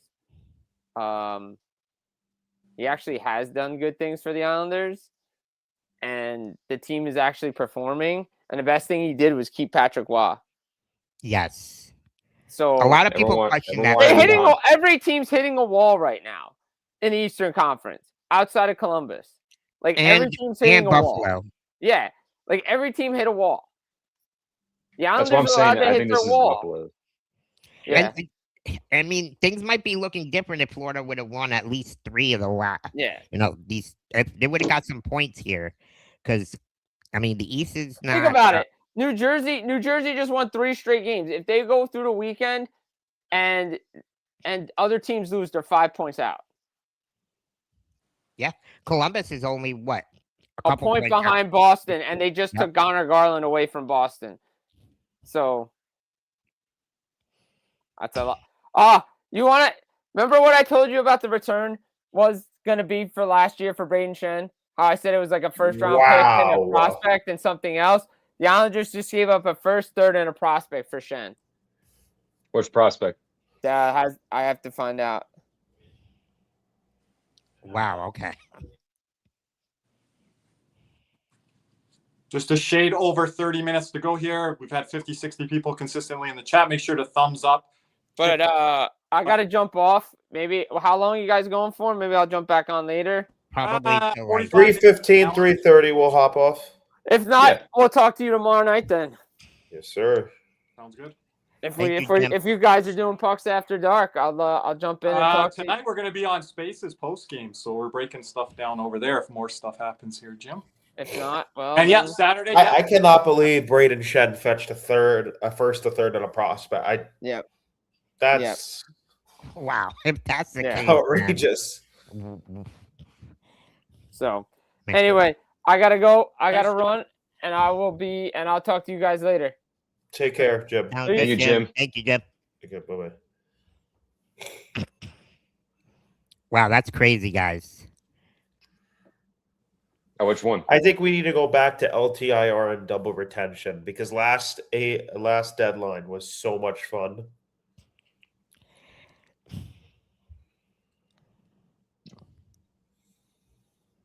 I think it's become so boring now. This is what happens when the NHL does this. No, great. I was thinking for a second. I was thinking for a second that he posted the bye-bye AJ, and then he was about to be traded because we were all so quiet. So it was kind of a somber moment. Well, I wouldn't be surprised if he doesn't get moved. Maybe. I mean, yeah, but I just feel all these buy low candidates we're getting right now. We got 2 already. I just feel like it's taking away too much space. But it could be also that we're shutting guys down too. So. Yeah, but if that's the case, I'm all for that. I'm all for giving Cole Reinhardt a chance in the middle 6. Give Hinestroza a chance in the middle 6. Whatever they want to do. Listen, if you're listening on the radio, you're not going to know the difference. Right? Just going to say Reinhardt. For Reinhardt here. It's Reinhardt. Reinhardt from the slot. Oh, Frank Saravelli says, "Oh, I was right. Reinhardt was going to be moved from Florida." He said that. Give me a break. Stop it. I gotta do Cody's favorite. Here comes Bennett, and it goes over the net. There you go. Well, that happened last night. You know, when I saw the game yesterday and Bennett missed the net on that nice through between the defensemen, I thought of Cody. Just like him going. He's like this. Yep, exactly like this. Yep, love Cody though. I mock everyone. Sorry if that's rude. No, you're good. Shout out to our guy Matthew H. I got to do this. Good luck to Matthew McCarty, who's golfing in a very good tournament. I don't know the name of the tournament. Matthew's been meeting up with PGA players at this Bay Hill event, I believe it is. So. Wait, keep that comment up. I know Matthew's sweating his ass off outside. It's hot here. How hot is it? It's hot. I need to pop one for him. Hey, the famous Arnold Palmer there. I need to pop one for him. Palmer. There we go. It's actually one of my favorite drinks. When not on the keto. Thanks again, everybody, for tuning in to us here on the Cats and Rats podcast and on the Big C show here on Facebook as well. It's been a little bit quieter than it has been last year. But then again, remember, last year it was all the way up to the 3:00 dot on the dot. Kirby, don't pay any attention to that. On the chat, don't look at the chat. Don't pay. That's nothing. There's nothing to that. Okay. I'm not going to break anything. You and Caesar have that. But Caesar, just to your point there, after the deadline, you're right. But right now we're hitting the busy stretch, which usually is annually every trade deadline. We're just under 28 minutes to go here. And this is the next 10, 15 minutes can be very busy here. So you guys get ready. If I'm wrong on that, then I'm wrong. But if nothing has happened to this point, things are going to start. During these next 30 minutes, a lot of teams are starting to finalize the deals. Yeah. Well, even the next 10 minutes here. Yeah, the NHL is trying to make sure that they have their deals. Today I had the Brad Marchand trade. Did occur. Buzzer beater. It actually came in after 3:00. Yeah, it was like 3:04. So was Panarin. So was Panarin. Panarin of all players had to get announced by Adam Schefter, who's an NFL insider. Which was really odd. Yeah, sorry, Elliot Freeman, but you got beat there, bud. Sorry. Yeah, some of these guys breaking news now, even in the Florida local market, aren't covering hockey full time. It's pretty wild. So, and yeah, it could start rolling here within the next hour. We just about time. I'm waiting for it. I remember you saying that last year. Yeah, right. There you go. All of a sudden. But here's the thing, Caesar. I don't think we got anything to look forward to as Panther fans this year. So, honestly, this is the calmest I felt. Last year, I was nervous because we didn't know what we were going to do, if we were going to buy. We knew we were obviously going to buy, but who were we getting? And it was just little did some people know, right, Kerb? Yeah, guys, I just got some TSN stuff here for tracking. 10 trades, 16 players, 5 picks. Deadline deals in 2019, there was 19. In 2020, there was a record high of 32 like there was in 2022. 2021 was 17. 23 was 21. 24 was 23. And last year was 24. So again, the record was in 2020 and 2022 with 32 trades. We're at 10 right now. We're way below the average here of around 20, especially with being salary cap compliant in the playoffs. I think that's going to hurt a lot of teams. So this has cut it in half here up to this point. And this is what I said. I wrote about this. I made a presentation about this in one of my classes about the salary cap loophole being implemented. I just had the feeling that there has never been a major issue surrounding it. And I feel like it was a very reactionary decision for the NHL to intrude upon it and have to put a piece of duct tape over it, kind of seal this issue. But now I think they're reaping the ramifications of it, where it's a bit slower, maybe. But again, I think they love engagement with the trade deadline. I think it obviously boosts a lot of views and attention. But at the same time, I think you have to consider, if you want both fairness, equality amongst teams, while you get viewership and profit from your league, basically, it's a business. It kind of doesn't collaborate with each other very well. I want excitement. I don't give a damn about this. Well, exactly. Listen, I was pissed off when Tampa was using the LTIR, and now I'm not, because we did too. So I want it again. I want it every year. Would you rather have excitement? Or would you rather have? And let's be real here. Most of these teams complaining about the LTIR aren't good enough, even with it. No. Everyone can abuse it. That is exactly what I said. Everyone can abuse it. If you're not at the same level, it's your mistake. Yeah. It's not your limitations of the league. It's not whatever rules are implemented or basically the jury you have to follow. It's kind of just there to be used, and you don't use it. So then when it's all closed and your opportunity, it's like a life situation. It can be a perfect analogy for life. When an opportunity is there, it arrives and it goes. Then in the back half of your mind, you're basically full of regret. But then you start making excuses to cooperate with this situation and this sort of realization that you've fallen into. I don't mean to get philosophical about that, but that's kind of how realistic I approach it. So now when the NHL wants to rectify a lot of what they set up. I just can't really understand and wrap my mind around that. But again, if they believe this makes for more entertaining hockey, then who am I to say? Because I'm a viewer. But I just like to share my opinion. And I said in that class that I think they're very conscientious of what viewers think and what they believe behind the scenes. Not so much gossip, but more so just personal opinion. And I think that plays too much of a role in their decision making. So I am a bit disappointed and let down with kind of how it's affected trade deadline day, which is a big day for the community of the NHL to come together and sort of celebrate all these moves and be excited with one another, besides being aggressive with each other, put their aggressions aside. But unfortunately, it seems that that's not the case this year. But we're still here. Hopefully something, who knows? I'm speaking a bunch of crap right now that something massive is going to drop, a nuclear weapon, maybe. Who knows? But Well, and kind of like I want to kind of get into. I just want to comment on Eric's thing there just really quickly, and then jump in. I don't think I'm taking Buffalo to do much in the playoffs if it's a matchup against Tampa. If they win the division, hey, that might be a win for them. But a matchup, I'm not going to go that far. Caesar, go ahead. No, and kind of going to back what Aiden was saying. That's right, Ben. There we go. I told everyone take it in. Olympics. Having energy is overrated. That's why I stay present. I miss the Olympics.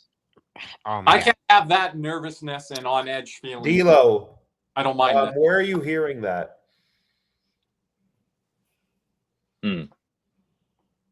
Okay. I haven't seen anything yet. Neither have I. Ryan's hopping with joy, but you gotta see. Man, Elliot Friedman's been a little late on a lot of these trades here, guys. TSN trade breakers are saying something right now, but I'd have to go on mute. We'll go on mute. It's on Daily Faceoff per D'Lo. I think they're talking about Shen right now. So no, nobody cares. I'm joking. But as I was saying, it's gonna be very strange not being in the playoffs this year. And I was watching the game last night, and as much as I want to tank, and I said this on when you guys went on after, I hate losing, regardless of what position we're in. I'm just such a big Panther fan, and just seeing us lose, even though we all want to tank, we want to get that top 10 pick, right? It just eats me alive, man. Ryan said that now. I can take a break from the nervousness, but I'm with Caesar on I wanted to be in the historical perspective of making playoffs on a back-to-back cup year. Whether we fall short in the first round, we still get the rest, everyone. Yes. Fall short in the first round, 5-6 games, you're still getting that rest and that recovery. So that's going to be hard to adjust to. But on the other hand, it's really good to see Sanders Vilmanis just doing really good things. And I know a lot of us here didn't think he would stay up. I was one of those guys that, was like, hey, this guy's going to stay on the team. This guy's going to take a roster spot. I'd rather have him be on the team than being in the AHL. And he's doing a pretty good job here with the team. And he's been guys excellent. like him develop after having a rough season last year in the AHL is really good to see as well, especially with a lot of our guys locked up. I love this, RC. I just want to say here as well, Panther fans have not looked at this. I'm probably one of the few. Do you want Bob going out in a baseball hat, backing up Daniil Tarasov, who will never go down in Panthers history and lore? Or do you want him to go down in a playoff round as back-to-back Stanley Cup champions and get scored on in an overtime game where he tries to make a miraculous save, but he has nothing left in the tank? I would rather that situation. Yeah, well, I don't want to have my heart broken in real life, so I like a slow process. I'm with Kirby on that one. I like a slow process. I don't like sudden. Which one would you rather have, Nick? Option 1 or option 2? Him going out. So you'd rather just him? We have a bad season this year, and then he goes. Look, would I have wanted to make the playoffs? Yeah, but I mean, again, I wanted to at least give ourselves a chance. But I'm being realistic. Option 3 to win the cup. We're probably not doing it this year with all the injuries. But I would rather have option 2, where he goes out falling on the sword, so to speak, not like last night. Yeah, no, I'm not disagreeing with you, Curb. Some Kadri talk going on here. I don't know exactly what. Pierre LeBrun says right now there's nothing on the Robert Thomas front, man. Are we gonna get like this? Is this it? This is the buzzer beater. I think that's the buzzer beater right there. I don't know if the goaltending has been confirmed as of yet. They're probably going to do it after. Yeah, I'm sure Zito will say it in his little press conference today. So if you guys see that happen, you can kind of listen to that at the same time. And hey, Antonio, I hate to break it to you, buddy. It's not going to happen, buddy. I hate to break it to you, buddy. You better start looking at next year. I got an idea for Antonio. It ain't happening. We just need Antonio to chirp us all playoffs long when we're doing live streams. That's all we need. I need you to start hate watching Florida. Well, not hate watching, cheering for Florida. So I got a proposal for Antonio. We'll give you your top 10 first round pick if you give us Spencer Knight back. I thought you would say Connor Bedard. I mean, Spencer Knight back. Okay. I just requested to follow Vinny Hinostroza's account's private, but hopefully he can connect with his fan base. And Antonio would have to take your deal now, Caesar. He can't wait till the draft lottery has been. He would have to take it right now. Not later. Not later. Hey, Ryan's with me on that one, right? But I don't know if I like that, Nick, because the Cats and Rats have been projecting the Florida Panthers as the number 1 overall. Yep, that is right. So then, did you take the number 1 overall pick or Spencer Knight? Not number 7, not number 2, number 1. So then, would you guys rather take the first overall pick or Spencer Knight? Oh, yes. First overall pick, the second overall pick. You could argue the third. Okay. Yeah. But Ryan, I still love Spencer Knight. I think me and Ryan are on the other side. I would rather. Ryan is? Oh, Ryan is. Okay. Get it on the record so I can put it on the screen, Ryan. Hey, you guys. Ryan has a man crush on Spencer Knight. That's why. That's ridiculous. Even I wouldn't bring back my favorite players for the first overall pick. Give me a break. There's literally not anything going on right now. Nick, it's still some time. There's still some time. Give us some stuff that's going on. You guys. I asked about Kadri. Nick does this every year, where it's like, I need him to look at the breaking trade stuff, but let me know what's going on. We're at commercial break. There's literally no. TSN is at commercial. There's probably nothing. I think Elliot Freeman fell asleep, not Bill Zito. I mean, crap. Oh man, the sports. Freeman wakes up from a nap. He's got like 350 text messages. Here's this. Here's this. Here's this. Here's this. There's some deal going on in the chat. I don't know what the deal is, but there's a handshake agreement here. So yeah, I want to know. Chicago picks number 1, Florida picks number 2. That's what Antonio's saying. Who does Antonio want? McKenna? Is McKenna going to help Bedard? Like, I think you need some veterans in Chicago there. Caesar, if there's not going to be anything trade happening for our hockey team, Kirby, Caesar, maybe a big trade could happen for our football team. The Green Bay Packers just released one of their best defensive ends. Gary, dude, what the heck is going on over there? Oh, wow. Nope, nothing.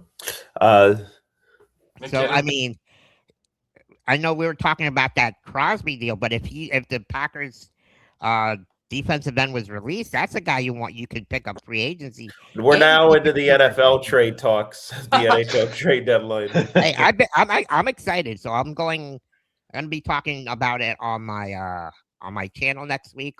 Every Monday at 8 p.m. we go live. And next Monday I actually have a special guest here. Miami's WSBN Josh Mosher will be joining us, and we'll be talking about the Panthers and obviously the Dolphins and any NFL news and combine and talk about different prospects and stuff. So be sure to join us on the Big C Show every Monday at 8 p.m. Deal. It'll be Monday. Gotcha. Mondays. Deal, Antonio. Make sure to hit that like and subscribe button as well on our channel, Big C's channel as well. I'll say this, and I want to shout out our guy Jamie, maybe not for the positive reasons. He asked me that if Bob were to get traded, I would shout him out on the live, and that if he doesn't, he'll take responsibility for it. This is what Jamie said to you. We have We have an update from David DeWark. But by the way, Jamie, nothing's happened yet, so your take might have been cold there. As we inch closer to 3 p.m., David DeWark says he's told Florida has continued discussions regarding AJ Greer, but while things may have seemed close earlier, no deal has been agreed to. We'll see how things play out in the next 15 minutes. And shouts I out still to think he's Armando going. here. As of right now, the Florida Panthers have 19 players under contract come next season. 13 forwards, 6 defensemen, 1 goalie. The No cap is goalies. projected to be 0 10. goalies. What's 0 goalies? I'm sorry. Yeah. So the cap is projected to be 104 million. Could be higher. They have just under 15 million to sign. A center, a 6th, and a 7th round defenseman, as well as their starting backup goaltender.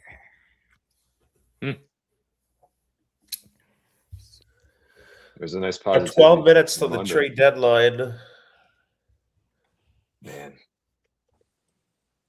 So Holy the crap. biggest This deal- day went so fast. The biggest deal, yeah. The biggest deal was last night with John Carlson, and then I guess And then today with Braden Shen. would be the 2 big deals. I Oh, wanted to ask, what does everyone in the chat and even right here think of John Carlson how's going to this, Anaheim? Ryan? I think it's a great addition. I wonder, it's going to help their power play and stuff like that. Is he going to kind of mentor, Jackson Lacombe, take a little bit off of the younger blue liners in Anaheim for ice time and stuff like that? But I also wonder what he has left. I haven't watched him super close this year, so kind of what he has left in that gas tank. And, it's a good addition for a team that might just want to get into the playoffs and have a solid 1 round. I think, Sure.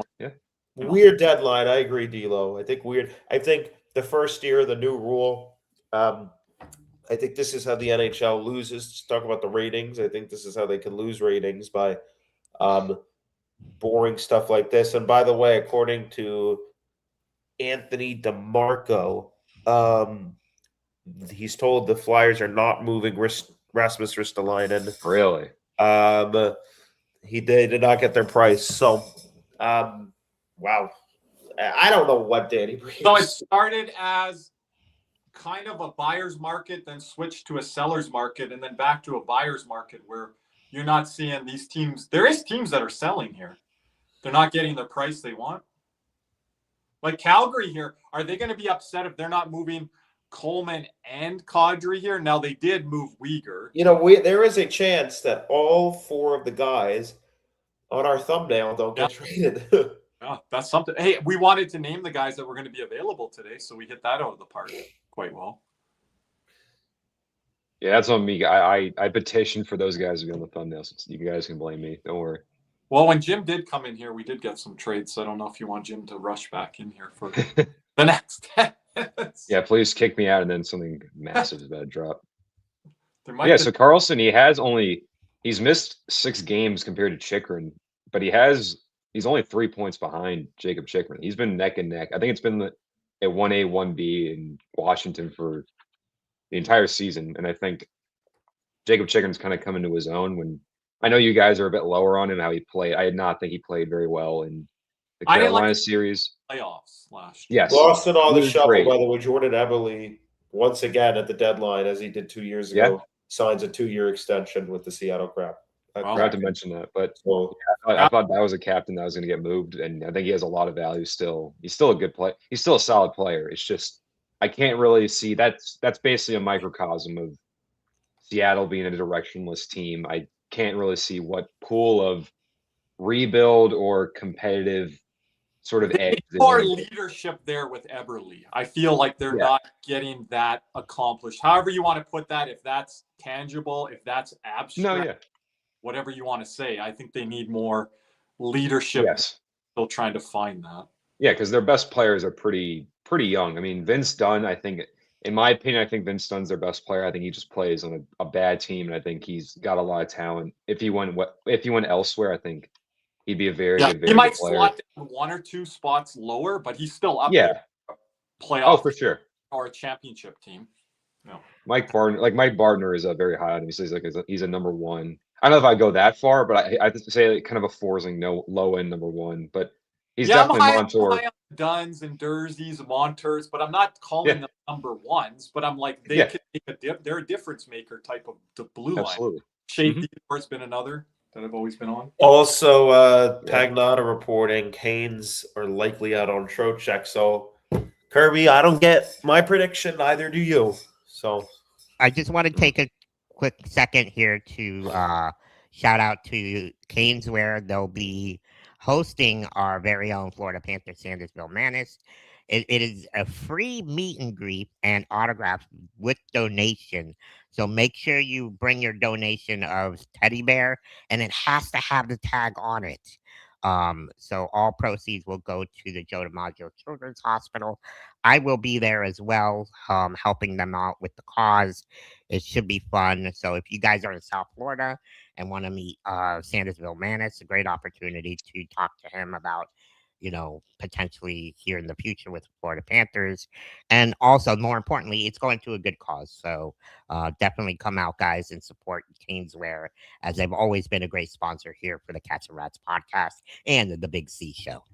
Thank you very much, C's, and a shout out to our guy Jeremy Beckham as well. Yes. And if we could, not a ton of action right now, but Kirby, I did want to get this. Did you want to hear a word from our sponsor?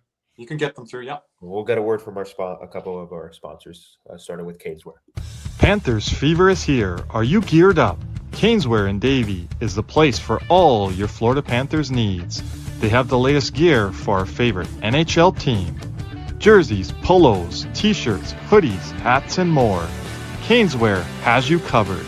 Stop by their store in Davie or at pantherswear.com. Again, that's Pantherswear, WEAR.com for all your Panthers gear. And a word from another one of our sponsors, Jeremy Beckham. Champions don't settle, and neither should you. Let me introduce Jeremy Beckham at Beck Sells FLA, bringing a competitive edge to South Florida luxury real estate. If you want a home that performs in all three zones, location, lifestyle, and long-term value, Jeremy is your power play. The clock's ticking. Let's go for the cup. Reach out now at becksellsfla.com. And we are also giving away, courtesy of Andrew Hoffman and the Hobby Card Show, we are giving away this Brad Marchand autographed 8x10 photo authenticated by YSMS, your sports memorabilia store, the official merchandiser of Brad Marchand. The Hobby Card Show will be taking place this August 15th through 16th, 2026 at the Broward County Convention Center. All gold and silver members are automatically entered. We will be giving this away soon. Good luck and go Cats. Thank you, Nick. One other housekeeping item as we have a moment here. Subscribe to our channel. Make sure to like this video, like our post-game videos. If you have not seen our last two post-game shows, the Tankathon is up there. We are 2 for 2 with the #1 overall pick. We're going to go viral here soon if that keeps happening. Comment on these videos, helps with our algorithms, and also to answer some of your questions that you might not have been answered during our live streams here. You can purchase a super chat donation anytime. We appreciate all those donations that have come in here today. It has been really made it worth our time here, and we love hanging out with you guys regardless, so we appreciate all those donations. You can buy a membership like Nick alluded to, gold, silver, and bronze. You can upgrade membership. You can gift a membership to members of the community when you are live here on stream. We appreciate those gifted memberships and access to many other great perks ahead. We're going to be giving away Nick Bukestad military autograph jersey from our very own community member, JC, when Nick gets our graphic ready for us on that one. We will be thanks. Dinner next week here. Nick, we're also going to give away the Marchand thing here in the next week or two. We got to decide on the deadline on it. Absolutely. So a little quick nugget here, guys. Former Senators Cole Reinhardt joins his former teammate Donovan Sabrango in Florida. So they were teammates back in the day. Now they reunite again to be teammates here in Florida. That's from Murray Pam. I've tried to get him on our content here, Nick, for our, I believe he's an Ottawa beat guy. But we did get on from coming in hot sends there, Brent Wallace. We had him, so that was great. Former TSN reporter, actually. I'll see if I can message him, so he'll probably answer me. Yeah, and we're looking to get Captain Lou on as well for our Detroit postgame show, maybe Tuesday night. We could get him to spin the tankathon. He ain't thinking about tanking, though. The Red I thought I was next. They're going to the play. We might get him Tuesday night. We're not going to be live here tonight on YouTube. We're going to be live over on X post game for the Detroit Red Wing game here this evening. So we're 3 minutes away from the 3 trade minutes, yeah. deadline. Well, I was dead wrong on that period of activity. So we'll see what we have. Yeah, we're gonna get a lot more Hey. coming probably after the This 3 is o'clock. Yeah. So we'll stay on for about 15, 20, 30 minutes. No, something we like don't that. know that the paperwork has to get through and all that stuff. Oh yeah, hold your Hey. horses. Don't worry. Kirby, I followed him now, and he follows me right back, just like Who? that. Who? Are you down? Yep. Yep. Yeah. I think he covers Ottawa. I've talked to him a little bit. I've exchanged some messages with him. So yeah, does great work there. Now it was around this time, and I mean 24 hours to the second, 365 days to the minute, day, hour, year. Hey, Adam. That we were all sitting here. Actually, it was about this time I said, Not this time. what would you guys think if Brad Marchand And Brad was Marchand became after Florida Panther. playing on Four Nations? And, we didn't really think it would happen. A few minutes later, Well, Nick comes on and he's like, priceless. I'll Gosh. forever remember that. That was an incredible moment. No one gave me the heads up on that. That was just me in the moment. Yeah, we got it, Kirby. Well, I got some cryptic messages about Seth Jones. I didn't piece those all together. Wink, wink, nudge, nudge. Not saying that's from Nick.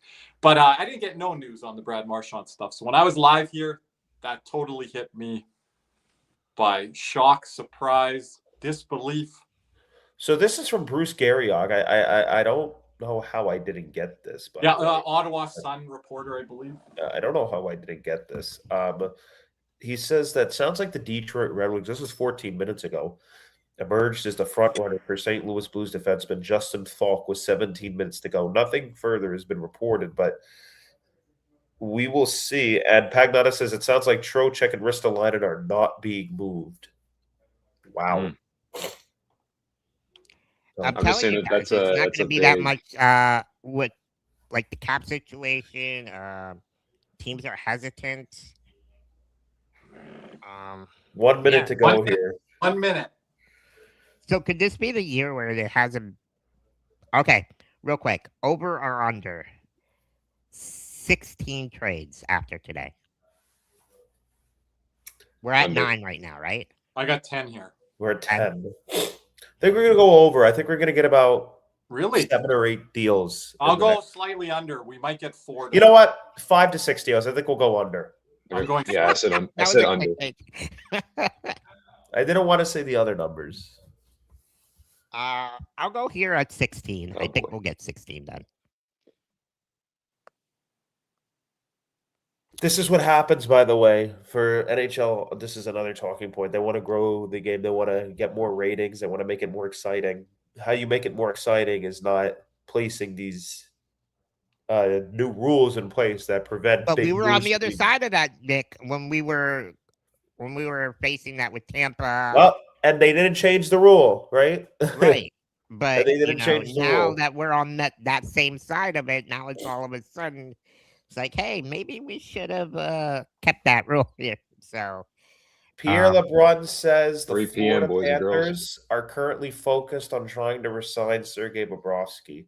They should be. This is good news. Of As this. expected. This is good news. Of Bobrovsky. Sergei Bobrovsky. Still a Panther. Kirby. As of now. real quick, Murray Pim, did I say his name right? Yeah.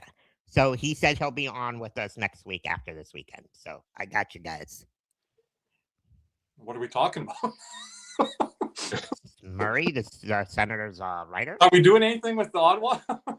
We can No, have but we one. could talk hockey and Okay. you know. See, they're working deals. Huh? Hey, No, I want. See, I don't wanted- stop. No, I wanted him on for our division preview show in the past, but I think his schedule didn't pan out. But All right.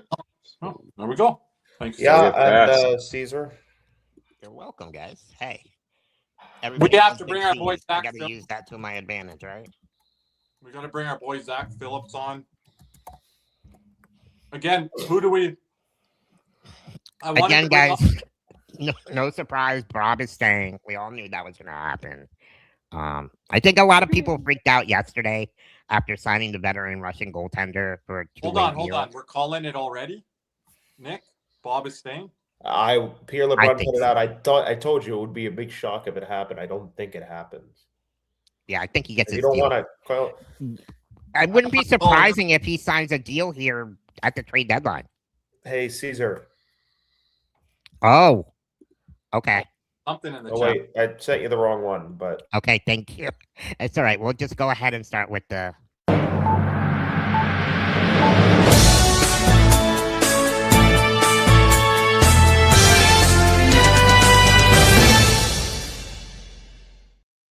Justin Falk's being traded to the Detroit Red Wings. So Detroit finally does something. Justin Falk. So a bit of a sell here. Not a bit, a big sell. Start to the sell for the St. Louis Blues. And Justin Falk has been rumored for a while, all year. He's finally on his way out. He's headed to the Detroit Red Wings. And it looks like there was a mistake with the Avalanche. Colorado Avalanche aren't getting Bobby McMann. The Seattle Kraken are. What? So, yep.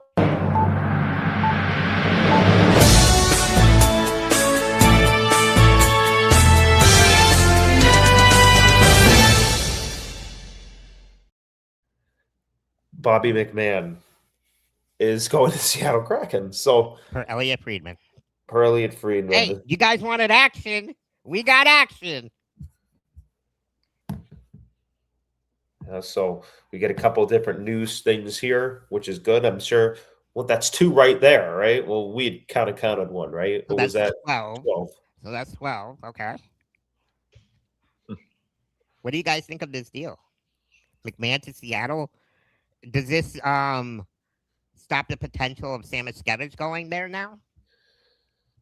Not necessarily. I wouldn't say so. I just feel that are done for the day. This is when you start to hear if teams are done for the day. There's going to be it's a second and a fourth round pick for McMahon. Wow, Nick. So I want to ask about that. They did not want to move Ross Colton from Colorado. Is that the reason here? I don't know. That Jim was. And also a couple of other things. Quiet day for Calgary. I'm kind of surprised at Colorado with all the cap room that they have.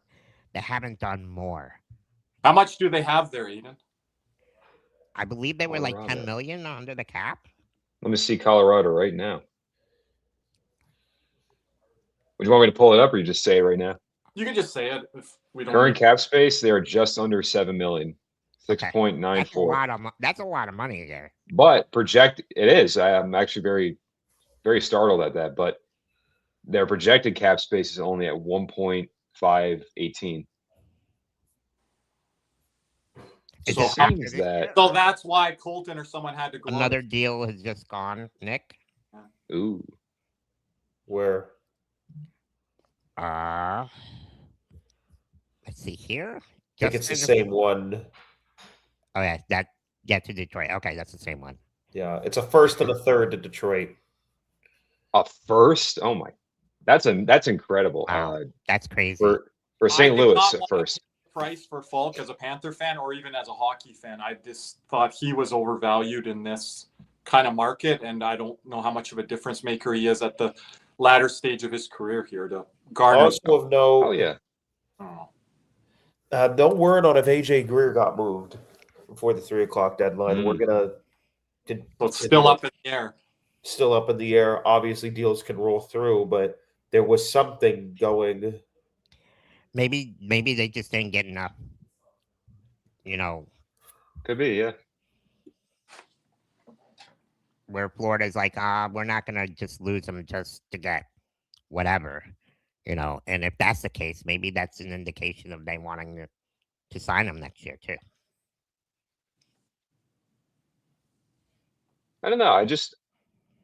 From my mind, I feel that getting value for Greer was probably the best option if we wanted to recuperate assets and ready up for another season. But if they do trust him a lot and they are very high on him, it seems that's the case.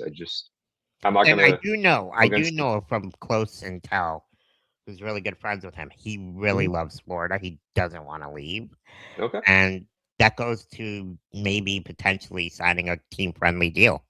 Maybe a 1-year deal to stay one more year and see what he does. I would be shocked if he signed a 1-year deal because then that goes into age 30. So For sure. There's another one. Yeah, Caesar.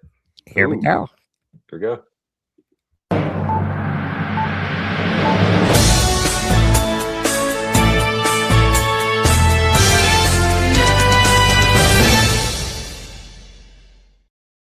Ryan Strome is going to Calgary. I don't know. This was out of nowhere, leaving Anaheim. They're clearing cap, but I'm not really sure what's going on here, unless there's a player coming from Calgary going to Anaheim. I don't really know who that is. Blake Coleman would be a lateral move. Now, Kadri, that would be a bigger move. Is this potential for Kadri moving here? Oh, we also have an update. Justin Holl is going to St. Louis. They're dumping his money. That's incredible. They dumped his horrific contract. So they've got rid of Hall. They've got rid of Petrie. I'm trying to think who else they've moved out of there. They've tried to fix that blue line. Finally. Very impressive for Steve Yzerman. I gotta give him credit. We just got a text here, Kirby. Hold on. Give me 1 sec. We'll update the Strome stuff on the banner there. That's 13 trades now, guys. Yeah, I said 14 to 15. We'll see if it inches to your guys' over under 16. Maybe. I think Nick, you should have stuck with your over 16. We'll see. We'll see. Now I don't know. I guess some of these minor deals can roll in where it's technically over 16, like it's 4 hours from now or something. You could, I guess, inch over that number. I'm kind of talking in the next half an hour. That's what my answer was to that. But okay. Is this any of these trades shocking anybody in the chat, or got any opinions on it? Because I feel we also have Oh, transaction news for Florida. They sent Sandis Vilmonis and Tobias Bjornfoot to AHL. This is probably just to make sure they can play for the playoffs. I think that's probably what this is for the AHL playoffs. So the Bobby McMann deal is a second and a fourth. The Leafs don't end up getting a first. And they traded Ryan Strome to Calgary for a 7th round pick. That's puzzling. They're clearing cap. Is it Ryan Strome playing regular minutes for Anaheim? No, he's not. He's been either injured or he's been scratched for most of the year. Okay. Now I'm looking at daily faceoff. No, he's in the lineup. But he's on the third line. But if you can pull up his game log there, Aiden, or what he's been. That's probably a guy that can get flipped next year. You're going to see some of these guys for Calgary with turns. Or in the summertime, you mean? Or summertime. Mentioned definitely flip next year. Oh my man, he's been horrific. He has 3 goals, 9 points in 33 games. -5. Don't look at plus minus, but he's 32 years old, 6'1". AJ Greer was not traded. I said he might not get traded. Okay, so more things coming in. Jonathan Drouin is going to St. Louis.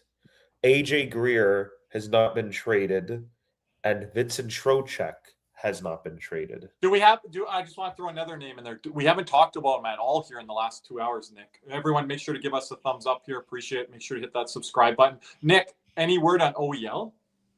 Nothing yet. I'm trying to find that out right now. That's the one I'm surprised, right? I think that one I'm, especially with what Toronto is in that position. Minnesota done for the day, so Minnesota doesn't get a second line center. Wow. Oh, that's Bill Guerin. Are we surprised or at all? Here's from Frosty. I don't know. A lot of these teams, man, they just Calgary.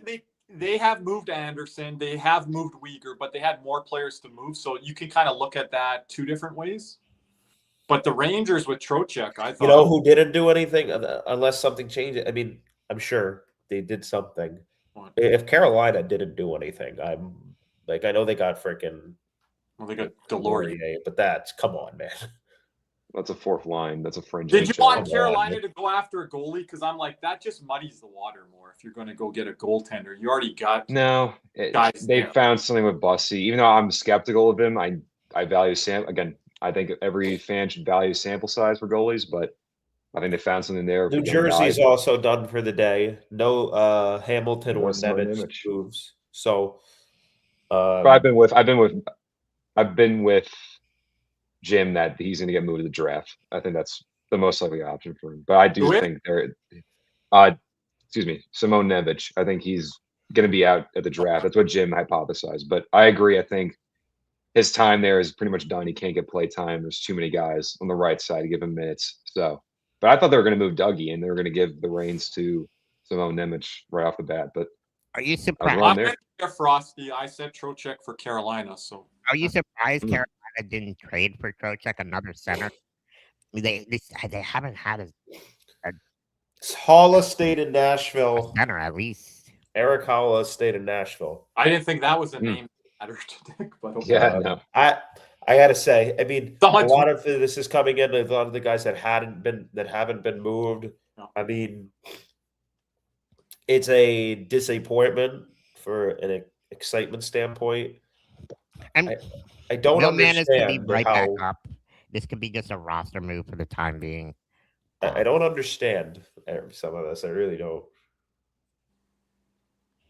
Yeah, there's going to be a lot of questions after this deadline on not like necessarily just losers, but like why did this team not make this move? Why would they had this cap available? They had these assets here, but they're not going. Like this is a year to me you need to go in. Yeah, especially when you have, especially in the East. And you know what? Credit to Buffalo. They tried and then they pivoted. And I think they ended up, really getting a lot better at this. I don't think it was as good, but they pivoted and but they get some size that they got what they needed. They got what they needed. I think if you're Tampa, I knew they weren't going to do anything spectacular. Is this not a bit of a disappointment? I know there's been talk about because it wouldn't be. So hold on, Nick. It wouldn't be a disappointment if they got like Blake Coleman, for example. That would be enough. Yeah, I think that would have been a more sufficient trade, or a Bobby McMann or something like that. But that's one. Yeah, I mean Detroit. I mean, I guess they made a move. They went and got Justin Falk. I think they should have gotten another piece. Especially this year, I think this is the year for some of these Eastern Conference teams to go in. And could Detroit have gone and got OEL and Falk? Like both? Okay. Nick, quiet. Let him think. Let him think. I can say it now because he tweeted it. Hold on. Yeah. The Panthers are working on an extension with Sergei Bobrovsky. Yes. You heard it here first, gentlemen. Ladies and gentlemen. But... I got Shell pulled up, so I cannot wait to put in that extension for Mr. Bob. Yes. Hey, we said this earlier, too. And, this could be a time where they sign Bob, So that's from our guy, Jim Behringer on Twitter also. It's not surprising to me at all because the market for goaltending is thin right now. Like, what are you doing to pivot off from it? Yeah. Like going to get Jordan Binnington or friggin' Aiden Hall? No. The guy's proven to be a... Why are they going to get me? What the hell? The guy's proven to be like the best player on the team in those Stanley Cup playoff runs. I mean, I go back to that one save against Tampa Bay 2 years ago. I mean, when this guy is on, he's okay. On. Well, I don't want to interrupt here. Leafs traded Scott Lawton. To who? To who? We don't know. Pagnotta just said that the Leafs did get the Lawton trade done. And Derek Willis, Kirby, you probably know him, the voice of the NHL Flames on Sportsnet 960, quote tweeted the Ryan Strome tweet. From Elliot Friedman says this looks like the tip of the iceberg. So I'd imagine Calgary got some other moves done here. And we have the full trade, by the way, for the Islanders. It's Braden Shen for Jonathan Drouin, Marcus Gidloff, a goalie, a first and a third round pick. Okay. So you're starting to see deals come across the table, which is not unexpected at this time. I really wonder, Scott hold on, Neri in the chat mentioned Levi earlier was available. We hadn't talked about it. I don't know if anything got done there. We'll find out. Leafs traded Scott Lawton. I know LA and Tampa have been connected to him. I've heard that, but I don't know where yet.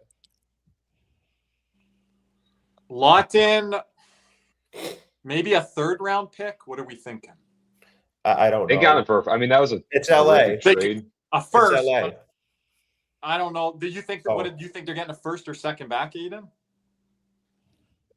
Yeah, They and probably they have hear to. I mean, LeBron that's did. not a very good contract that he's on. They severely overpaid for him. That was I'll just big But you mistake. think 1st or 2nd? I'll just say that the Leafs got rid of Grabenkin and a 1st for Scott Lawton last year, Yes. and now they move on from Scott Lawton. But A Scott year Lawton, later, okay, but they hold on. acquired him a year ago today. Scott Lawton was supposed to be a top 6, top 9 guy. He played 4th line with Berube. Panthers are also trying to re-sign AJ Greer, which is why he Hey. also didn't move. Big CW there. I said it. I told you you go. guys that he loves Florida from an inside source. I'm Doesn't worried. wanna I'm leave worried. here. You said a 1-year deal. I'm worried if it's a multi-year deal. I do not want to overpay AJ Greer. I don't Maybe either. friendly deal That's probably what because it's he going to loves be. it too But much. I mean, I But he's taking a friendly deal. He's turning down big money, potential money on the market. that just goes to show you how much the Florida Panthers, how much South Florida means to him. Well, didn't Ryan Lomberg mean stuff to South Florida? Well, I mean, players think differently, Kirby. That's what I'm saying. But he meant as much to the Panthers, if not more. Obviously, but maybe, and Lomberg even said it himself. He loves Calgary. He loves the way. Yeah, he's always going to have South Florida in his heart. Yeah, I understand, but I honestly felt like he wanted to go back to Calgary. That had to do something with it. I don't know. I think the money had a lot to do with it. Nick? I know we had talked about a possibility of the Panthers moving for a defenseman. Nope, they're done. David Dwork says Panthers are done for the day. So that's it. Nothing for Florida. They got Vinny Hinostroza. Utah Mammoth are also done for the day. you forgot Cole Reinhardt. Come on, man. Are the Edmonton Oilers done for the day? I don't know. I think. I don't know for sure. Has Edmonton done enough? Ooh. I don't think so. It's gonna I think they're trying. I think Edmonton is fully about improving team defense and PK. If you look at what the guys they brought in, they did bring in Dickinson and Murphy, who are instrumental in Chicago's very good PK this year. However, I do not think that they are needle movers enough. Depth piece, right, Aiden? Like Yes, these are depth pieces. These are not impact players. That's where I hold my stance with this, that this was not a great deadline for them. I can be optimistic because if all goes well and they win a cup, again, they can say it doesn't matter, but you still did waste a 1st-round pick, and you could have very much put that in another package. And I said before, you kind of need much more improved. We got some other news here. Go ahead. Blake Coleman and Ryan Lomberg are staying in Calgary. Carolina is done for the day. And as we mentioned earlier, so is. I'm just happy that Carolina had an awful deadline. That's all. Guys, well, hold on. What's Blake Coleman's contract? Is he a pending UFA or he has 1 year left? He has one more year after this. Okay. One more? Okay. He has term. But that's why I thought he was going to go to Dallas, and he was going to get for sure traded, where he would have. They would use the extra term to bank in more assets and much bigger return. Would have given, just to jump in, Aiden, they would have given Calgary a 2nd-round pick and a decent. Yes. Oh, he's a very good defensive winger. He's been one of the best depth players, I'd say, in the entire league for quite some time since his Tampa days. I still think he has a lot of value in game left, and I think that was a player that I thought was impending to leave, but I was completely wrong about that, and I'll stand by that. But I thought I'm fine with that, but I really did think he was moving with the extra term. I thought he was going to go to Dallas, but Dallas instead turned routes to Michael Bunting. And I think Michael Bunting's a fine, okay 3rd liner, but I don't think he's a Blake Coleman who's much significantly Is Dallas better. done? That's the question. Good point, guys. Oh, Good point here by Frosty. Like next year he's older, so I don't know what the return will be next year. Yeah.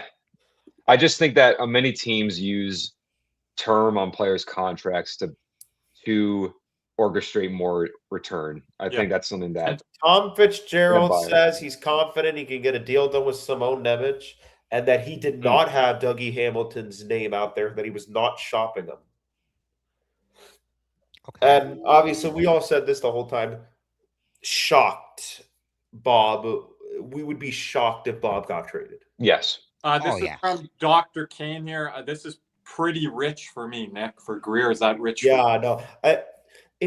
I'm not a fan of these 3, 4, 5-year deals at 2.5, 3. But like we've seen them, Kirby. I know you're going to say Miles Wood. He's one of the guys that got them. Yakov Trenin. I mean, I don't know if that's a route I really want to go here. I mean, remember, sure, the cap is going up. Yeah, you don't have to penalize yourself with the cap going up. He's going to have to take I'd imagine he'd have to take a pay cut. Like Gadjevich pay cut, he's going to get more, but like a Gadjevich. But this could be a potential. Could they move Gadjevich? And can I just say this on Bobrovsky? I'm glad we didn't move him because I think, number one, I don't want to see him on another team. But number two, I think that it was right to do, considering what he's done for our franchise, that that if he wanted to stay, which he did, then you do right by him. I just couldn't imagine. I said this before. I said this beforehand with you guys. I can't see him moving his wife and his children this early in the year. I think that, and if he didn't move them, if they did stay in Florida, I can't really get behind the scenario of a player leaving a team and then returning back with a team that they got traded from. I think that's very rare. And people said that about Marchand, that he's going to go get this cup and he's going to go to Boston again. I just cannot believe. I am shocked at, and I don't know if Tampa's done yet, so I'm not going to say them. Carolina. I mean, for the life of me, I don't understand it. The Florida Panthers aren't in the playoffs. Like, this is your opportunity to this is a lack of confidence from Tulsi, and you don't add anybody. For sure. You don't. You think it's a lack of confidence from that is crazy. Tulsi? I think it's a lack of confidence from Tulsi. I do not understand it. Do you think it's a lack of confidence from Tulsi, or is it just they are very, very skeptical of how the year has played out, how much period has been going on? I don't think that should be going into any factor of buying at the deadline, but I am very shocked that they did not make any substantial moves at all. I think the roster is okay. It's fine for the most part, but as we said before, I'm just going to be honest. I know they don't. Go ahead. I just said when we've eliminated them consistently, or they've been at early exits, it's just because their depth dries up and they have no players in the bottom half that can take them to the next level. But that's not really what I mean. That's what they should be targeting. It's just, in general, I don't think it's a great evaluation of their roster. But maybe they're just banking on the guys they have, the young players that they have in position, and they're gonna take them to that next level. But I do agree. I am on that side that. Also, David Pagnotta says he believes the Capitals have another deal in the queue. For me personally, just speaking on, Cody. I mean, first of all, the people were shocked that Bob wasn't traded. It wasn't happening. I'm not shocked. I mean, there was no way. Like, when we heard Bob wanted to stay, that was it. So one guy on the TSN trade bait board as of today was traded. It was Justin Falk. That's it, I believe. Adding insult to injury about Carolina, you know what their current cap space is? They got like $20 million, right? 15. David Kampf to Washington. On the move again. From Vancouver? Vancouver, right? Yeah. He was bought out by the Leafs and then he got picked up. A quote here. Why would Washington want him? Then a quote here from Bill Guerin on his attempts to get Vincent Trocheck. I believe he says, I thought winning gold with Chris Drury would have gotten me a little bit of a discount, but he wasn't in the mood. So. Oh, what was the quote? I'm very sorry. What was the quote? I thought winning gold with Chris Drury would have gotten me a little bit of a discount, but he wasn't in that mood. So we'll stay on here for another 5, 10, 15 minutes. Very passive aggressive. He was chuckling when he said it. And go ahead. He's not like Aho in the Eastern Conference press conference saying, "Oh, we shouldn't buy some big pieces. We should get lower pieces." So, I mean, Chris How do we feel, Johnson. guys? For How a do we feel, sixth-round everybody? pick, About David Camp going to Washington. So they get a defenseman and a center in Camp and Lilligren in, Carlson and Dowd out. Okay. By the way, you guys know I was involved in the Chicago Rangers trade. What? Rangers Church. I was involved in the Rangers Chicago trade. The guy's named he has my name, Aiden Thompson. Oh. Oh, he's going to New York, so I'm already here. He's like my doppelganger. Oh, you're already there. Don't have to travel. He's a projection of me. So David Dwork with the Panthers are done for the day per sources. What do you guys think of the Florida Panthers here? Not making many moves other than adding players here. Yeah, trade deadline. I think it was smart to stand pat. I mean, we didn't stand pat. I mean, Petrie's gone. That was more of a favor to the player than I think us selling. Look, Caesar, we were kind of in a unique position where we don't need to sell. Right. Like there wasn't it's if we don't get assets, then what? Then you lose AJ Greer for nothing. Like, okay, we're going to be contending for a cup next year. We're not worried about that. The Bobrovsky thing, I think who else is out there, and I think they trust him, rightfully so, with how goaltending has been historically, that he can bounce back. We'll see what happens there. I think that the players they brought in are more of a reflection of who's getting shut down, I'd have to imagine, right? Yeah. And it looks like Lucas Reichel's going to Boston for a 6th-round pick. Vancouver traded him. Vancouver also ended up hanging on to Teddy Bluger. That's according to Pierre LeBrun for the trade. Boston makes a move here towards the end. Boston, that's another team that didn't do anything. Yeah, that's what I was saying. I was surprised. It's another team. So, I mean, again, it's Boston to me is a round 1 exit team. They are. Minnesota did a lot, but I'll compare it to what they did, and they got Quinn Hughes earlier in the year, right? So there's that. I compare it to what Winnipeg did. They added a bunch of these bottom 6 guys and these depth pieces, right? Did they get anybody in that second line center spot? I just cannot believe they did not. But they added pieces. So you're saying you'd rather not add pieces if you're not going to add substantial pieces, is what you're saying? I know. I mean, again, they had Brandon Tanev last year, right? There's an extension for JG Pajot. Oh, they took it down. Oh, I wanted him in Florida. So Nick, on the Boston front, Swayman's going to have to go God mode, I believe, in round 1, like Markstrom did last year. And guess what Markstrom got for Carolina? A 4 or 5 round exit against the Hurricanes. He's literally going to have to be like what Markstrom was against New Jersey. And that still won't be enough, I don't think, to beat Carolina or Tampa. Oh, my gosh. Sorry, I had to bring this back. Jeez, Nick. You scared me, dude. Oh, my God. I'm going to fall out of my chair seeing this. Holy crap. Yeah, 3-year deal, 4.85 AAV for JG Pajot. He's staying with the Islanders. What's the deal? I'm sorry, Nick. 3 years, 4.85 AAV. I think Mike Barner's got an extra. With a full no trade clause the first 2 years, and then a 16-team no trade clause. Mike Barner's gonna have an absolute meltdown right now. Hey, he made his little post about the Panthers, so I think it's a little. Again, we have picks. I mean, what? Oh no, I'm not calling him out about putting that video up. I'm just saying it's funny that he was. We have picks. The prospect. Who were we going to trade to get? What were we going to get realistically for Bobrovsky and for Greer? Bobrovsky would have been a 1st-round pick, and then at most, I think a 1st-round pick, and then some C prospect. I think. I don't even know if Bob would have fetched the first. I was going to say at least the 1st round. You can't. And I think Greer at most would be a 2nd, which is ridiculous because I know people gave. I'm just going to say it. I think the McCarron deal, getting the 2nd is a poor management from Bill Guerin. It's not the seller's market. So I think because Bobby McMann went for the exact same thing, and he's on a different stratosphere than Michael McMahon. Yeah. Or McCarron, excuse me, Michael McCarron. But I feel Greer is at most a 2nd-round pick. And when we have that in our bin to use for a future deal, I can't really see how that's going to majorly improve our team trying to chase. We have a quote. Shoot. I don't know.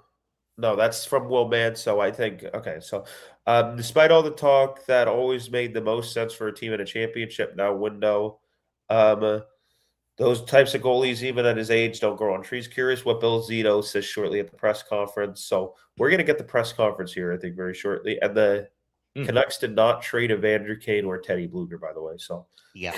there are just not a lot of moves this year. Just remind Scott Laughton to the LA LA Kings. Yeah. I'm sorry, that's on me. I didn't know where he was short. And Cody, I said this. I mean, I don't know. I know people are going to be like, "Oh, this is what happens when those rules are in place. People don't like it." But yeah, this is what happens. So I'm not really sure. We said this earlier on the law thing. There's just no need for it. I mean, hold on. I'm just trying to make sure something here. Nope, nothing there.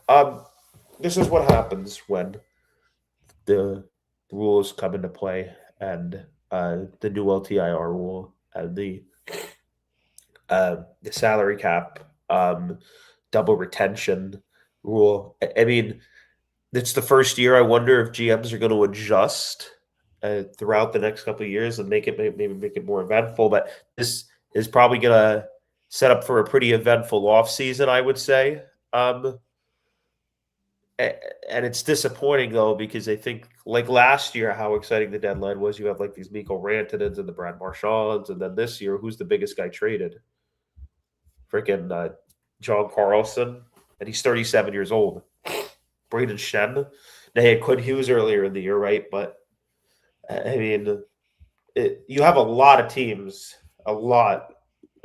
that have not really done anything. And, you'll look back at this deadline, and I think Winnipeg did last year because I don't think they did enough. And you have to wonder maybe if they get a second line center, would they potentially have been able to do more damage? I don't know, but I don't think certain Could you teams potentially did argue maybe the Ducks are big winners in this trade deadline? Yeah, I think again, and they're a team with Kirby. They're in a crowded Western Conference, and they don't have any pressure to go for a cup this year. Well, now they go after guys in the offseason too, because all these other teams didn't go super in. I think they still have a bunch of assets, picks, capital to go after a big free Fisher too. It's a third-round pick for Lawton. Is that what they said? Yep. Yes. That's what I said. Third rounder. There we go.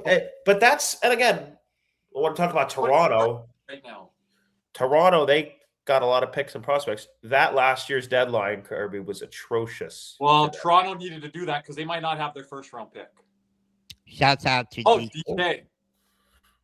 Thank you, DK. Thank you. A new member. Appreciate it. DK. Make sure to reach out to us.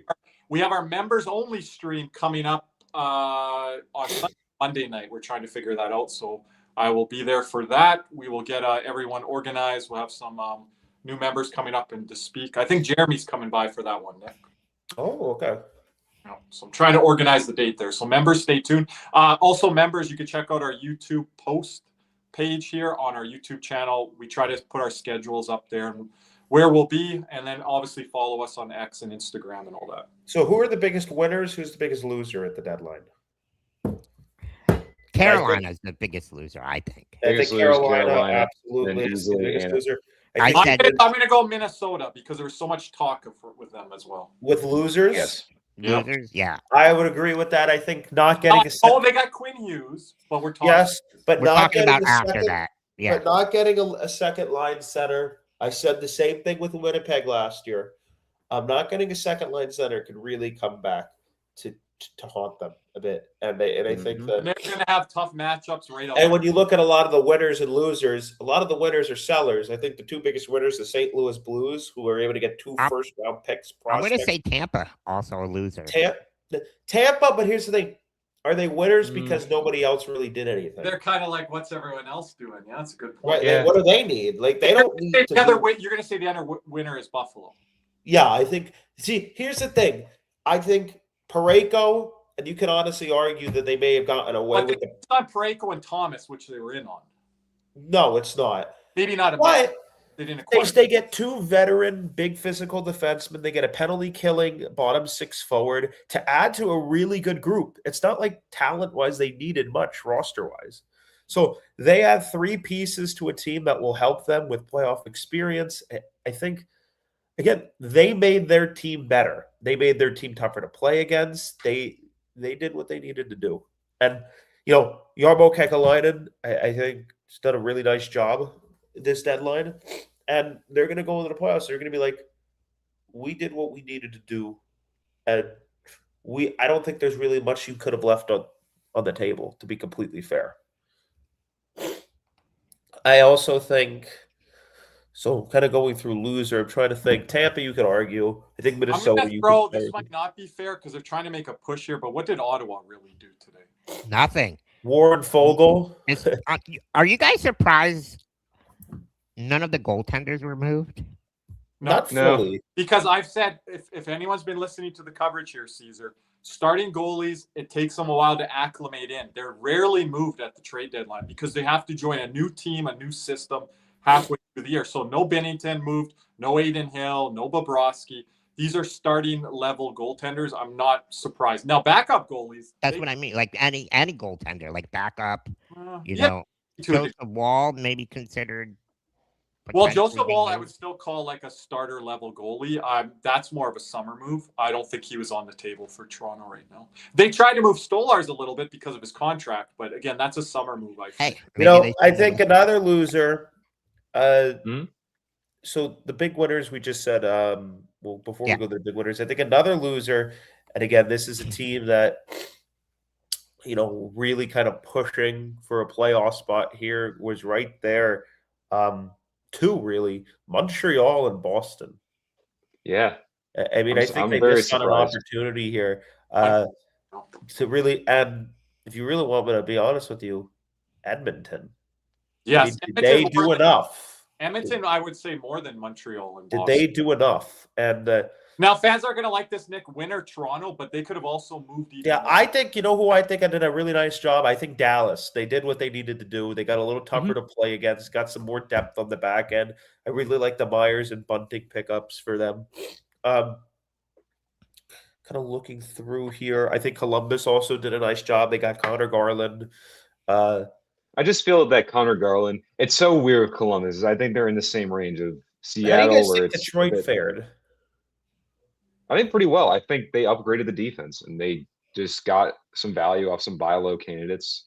Not buy low candidates, excuse me. I've been saying that word a lot, but just more so guys that haven't worked out in their lineup. Elmer Soderblom is kind of a reclamation project for Pittsburgh at this point. And they got a 3rd round pick for him. That's a perfect trade in my opinion. But then also with Justin Falk, I think he's very skeptical. I just think he's having a nice career. He was pretty bad last year, but all things considered, I think Detroit needed an upgrade at right side. It was pretty bleak outside of Mort Seider, who I think is incredible.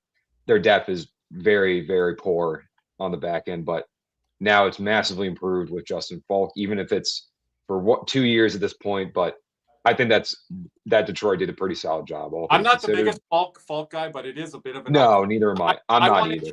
Aiden, I want to judge Detroit and Anaheim in the summer. That's where I think Anaheim did a very nice job, though. I think dumping a guy like Ryan Strome. Require big fish in the summer, or yes.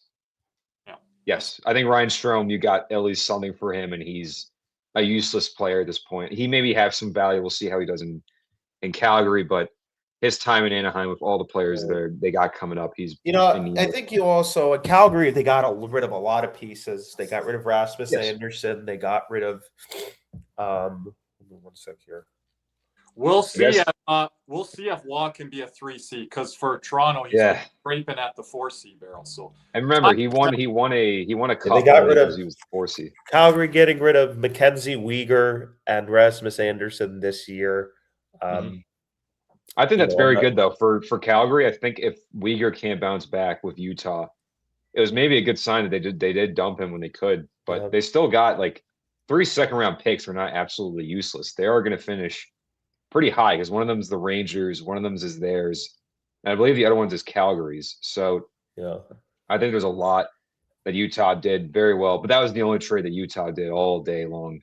But I think that was a very nice move for them. Bill Zito, we have a quote from Bill Zito. He's via George Richards, not making deals for the sake of making deals, want to sign our players. Okay. You know, one of the things I'll say is, Zito's doubling and tripling down on last summer, Nick. Yeah. well, yeah, I mean, and We're in it. Kirby, one of He has the a direction. things He has a direction. one of the things I think we've all noticed with And that could go good or bad. the interviews this year is I think they've been more candid. Okay. Like after the Olympics, I think Bill Zito, that was probably one of the more candid interviews, Yes. press conferences he gave. I think Paul Maurice and some of the players last night were very candid in what they were facing and, you know, this, that, the other thing. And then you take a look here. We'll see how the rest of this press conference goes. But, I mean, there's a pretty candid answer right there. So, yeah, I mean, I'm just looking here. I have to wonder, what did they get offered for AJ Greer? And what was there an offer? What was the offer? Now, from Maurice's comments last night, That's what I'm saying. What like, happened from last night to today? I know you guys said that he could potentially be a second-round pick. I'm guessing that they didn't even get that. Maybe Now that you'd have to assume something like that, right? Like because Lawton just got a third. Yeah. You would think it would be in the second to third round range. Like, but do they value him more of a third or second round pick to keep him on the roster, potentially signing him to an extension? If they turn that down, that's a little risky asset management because the second, third round pick is pretty vital. He also said he liked Hedestroza on the Hedestroza edition. He wants to give us a little bit more depth as we get through these last 20 games. Said team liked what Cole Reinhardt can do, so they claimed him from Vegas.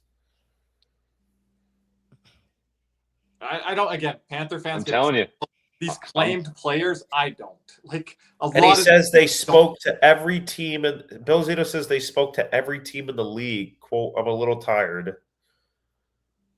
That's what he said. Oh, wow. I'm a little tired. We'll get them looked at tomorrow.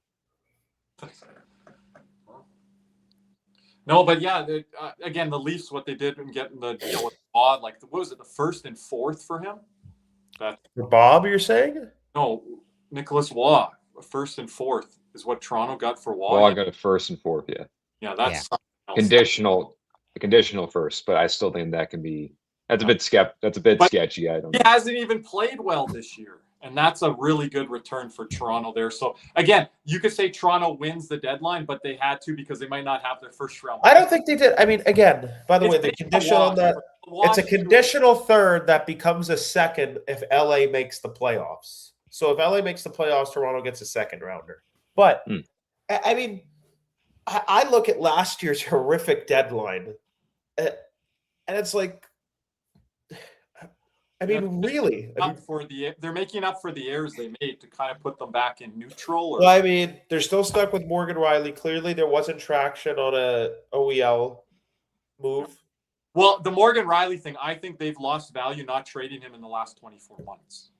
I really question what his value will be in the summer. Some teams will want him, but and according to Tim Reynolds, did the Panthers have offers for Bobrovsky? Yes. Do they want to sign him? Yes. Expect Bob back next season and beyond. This will be interesting with the trade talks because that determines what they're doing with the backup position, the 1A, 1B position. Do you guys see Tarasov being the backup next year? I could see it, but I don't like it. I don't. He says on Sergei Bobrovsky, Sergei is part of our franchise, a part of our core, and we want to try and keep him. Yep. Yeah. That's. I think in my prediction, he's going to get 3 years. What's that? Even this should have been said earlier, though. He's going to get 3 years, and I'm going to go over 5.5. I think I'm going to go very specific 5.85 for 3 years. 5.8. That's a good deal. I'll take that. I just think he's going to consider the state the team is in with the cap structure. He's going to realize he does. I'm very, very sure he recognizes his $10 million is coming off the books. They're going to free up a lot of space there, and he's going to want to play a part in making enough assets and room management for them to win another cup. So if they ever want to buy in the future, I'm pretty sure they're going to negotiate that with him in their talks about his deal. But I'm very excited he's back. I love the guy. I think he's been instrumental. We could say he's playing in our system or whatever, but I think we don't win these cups without him. We don't go to the cup without this guy. He's a leader. He is a leader. You know, he's a quiet, very quiet personality, as Caesar told me when he met him. But I think that's always been his MO in That's Florida. his MO, and he's very respectful. And he's very composed, composed and focused, man. And some of that money that you said, Aiden, there, it has to go to another goalie. You need to upgrade the position. And it doesn't have to be the Bob area that people were talking about. It can be the Tarasov, the backup. Bob is not officially re-signed Die Hard. So, no, but they're negotiating with him right now. And AJ Greer. I wouldn't be surprised if they make a deal here soon. So what was it for Falk? They got a first and a third and Justin Hull. Is that it? First, third, and Justin Hull. Sure. Sorry about that. All the articles are they're full of jumble in the beginning. I can't really get to it doesn't get to the point about what's in the return. But I like that for Detroit. I think that's a good add to their back, and they have nobody else. Oh, this is for Falk, right? Yes. Let me find it. It was at least a first and a third. I think Nick also said Hull, Justin Hull, to dump his contract.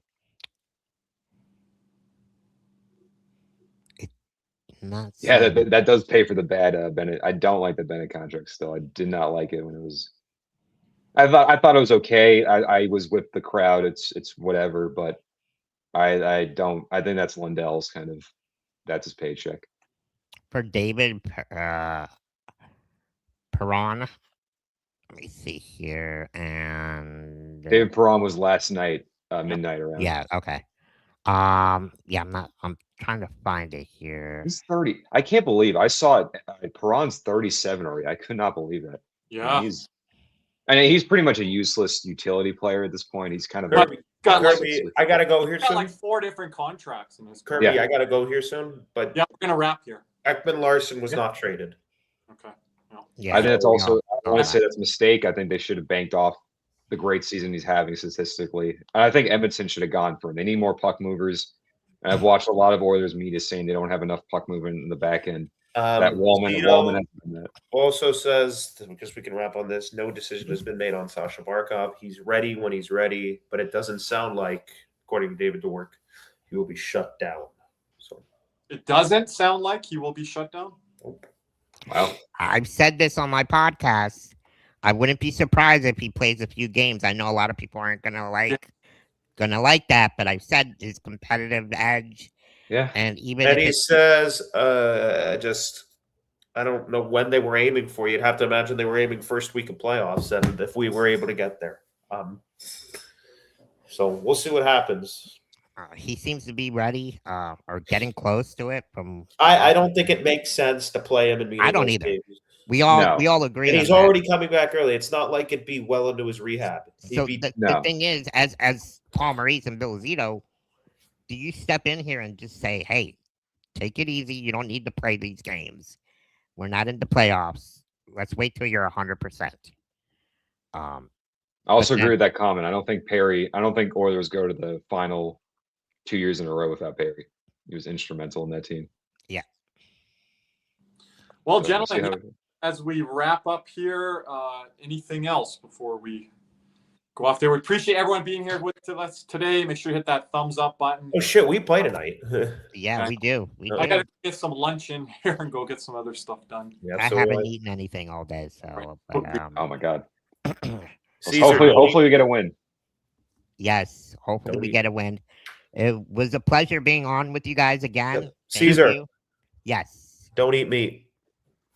I know. Yep. It's Friday. Don't eat meat. Our Catholic friends and family here. Yes. But anyways, anything else to wrap it up here, gentlemen?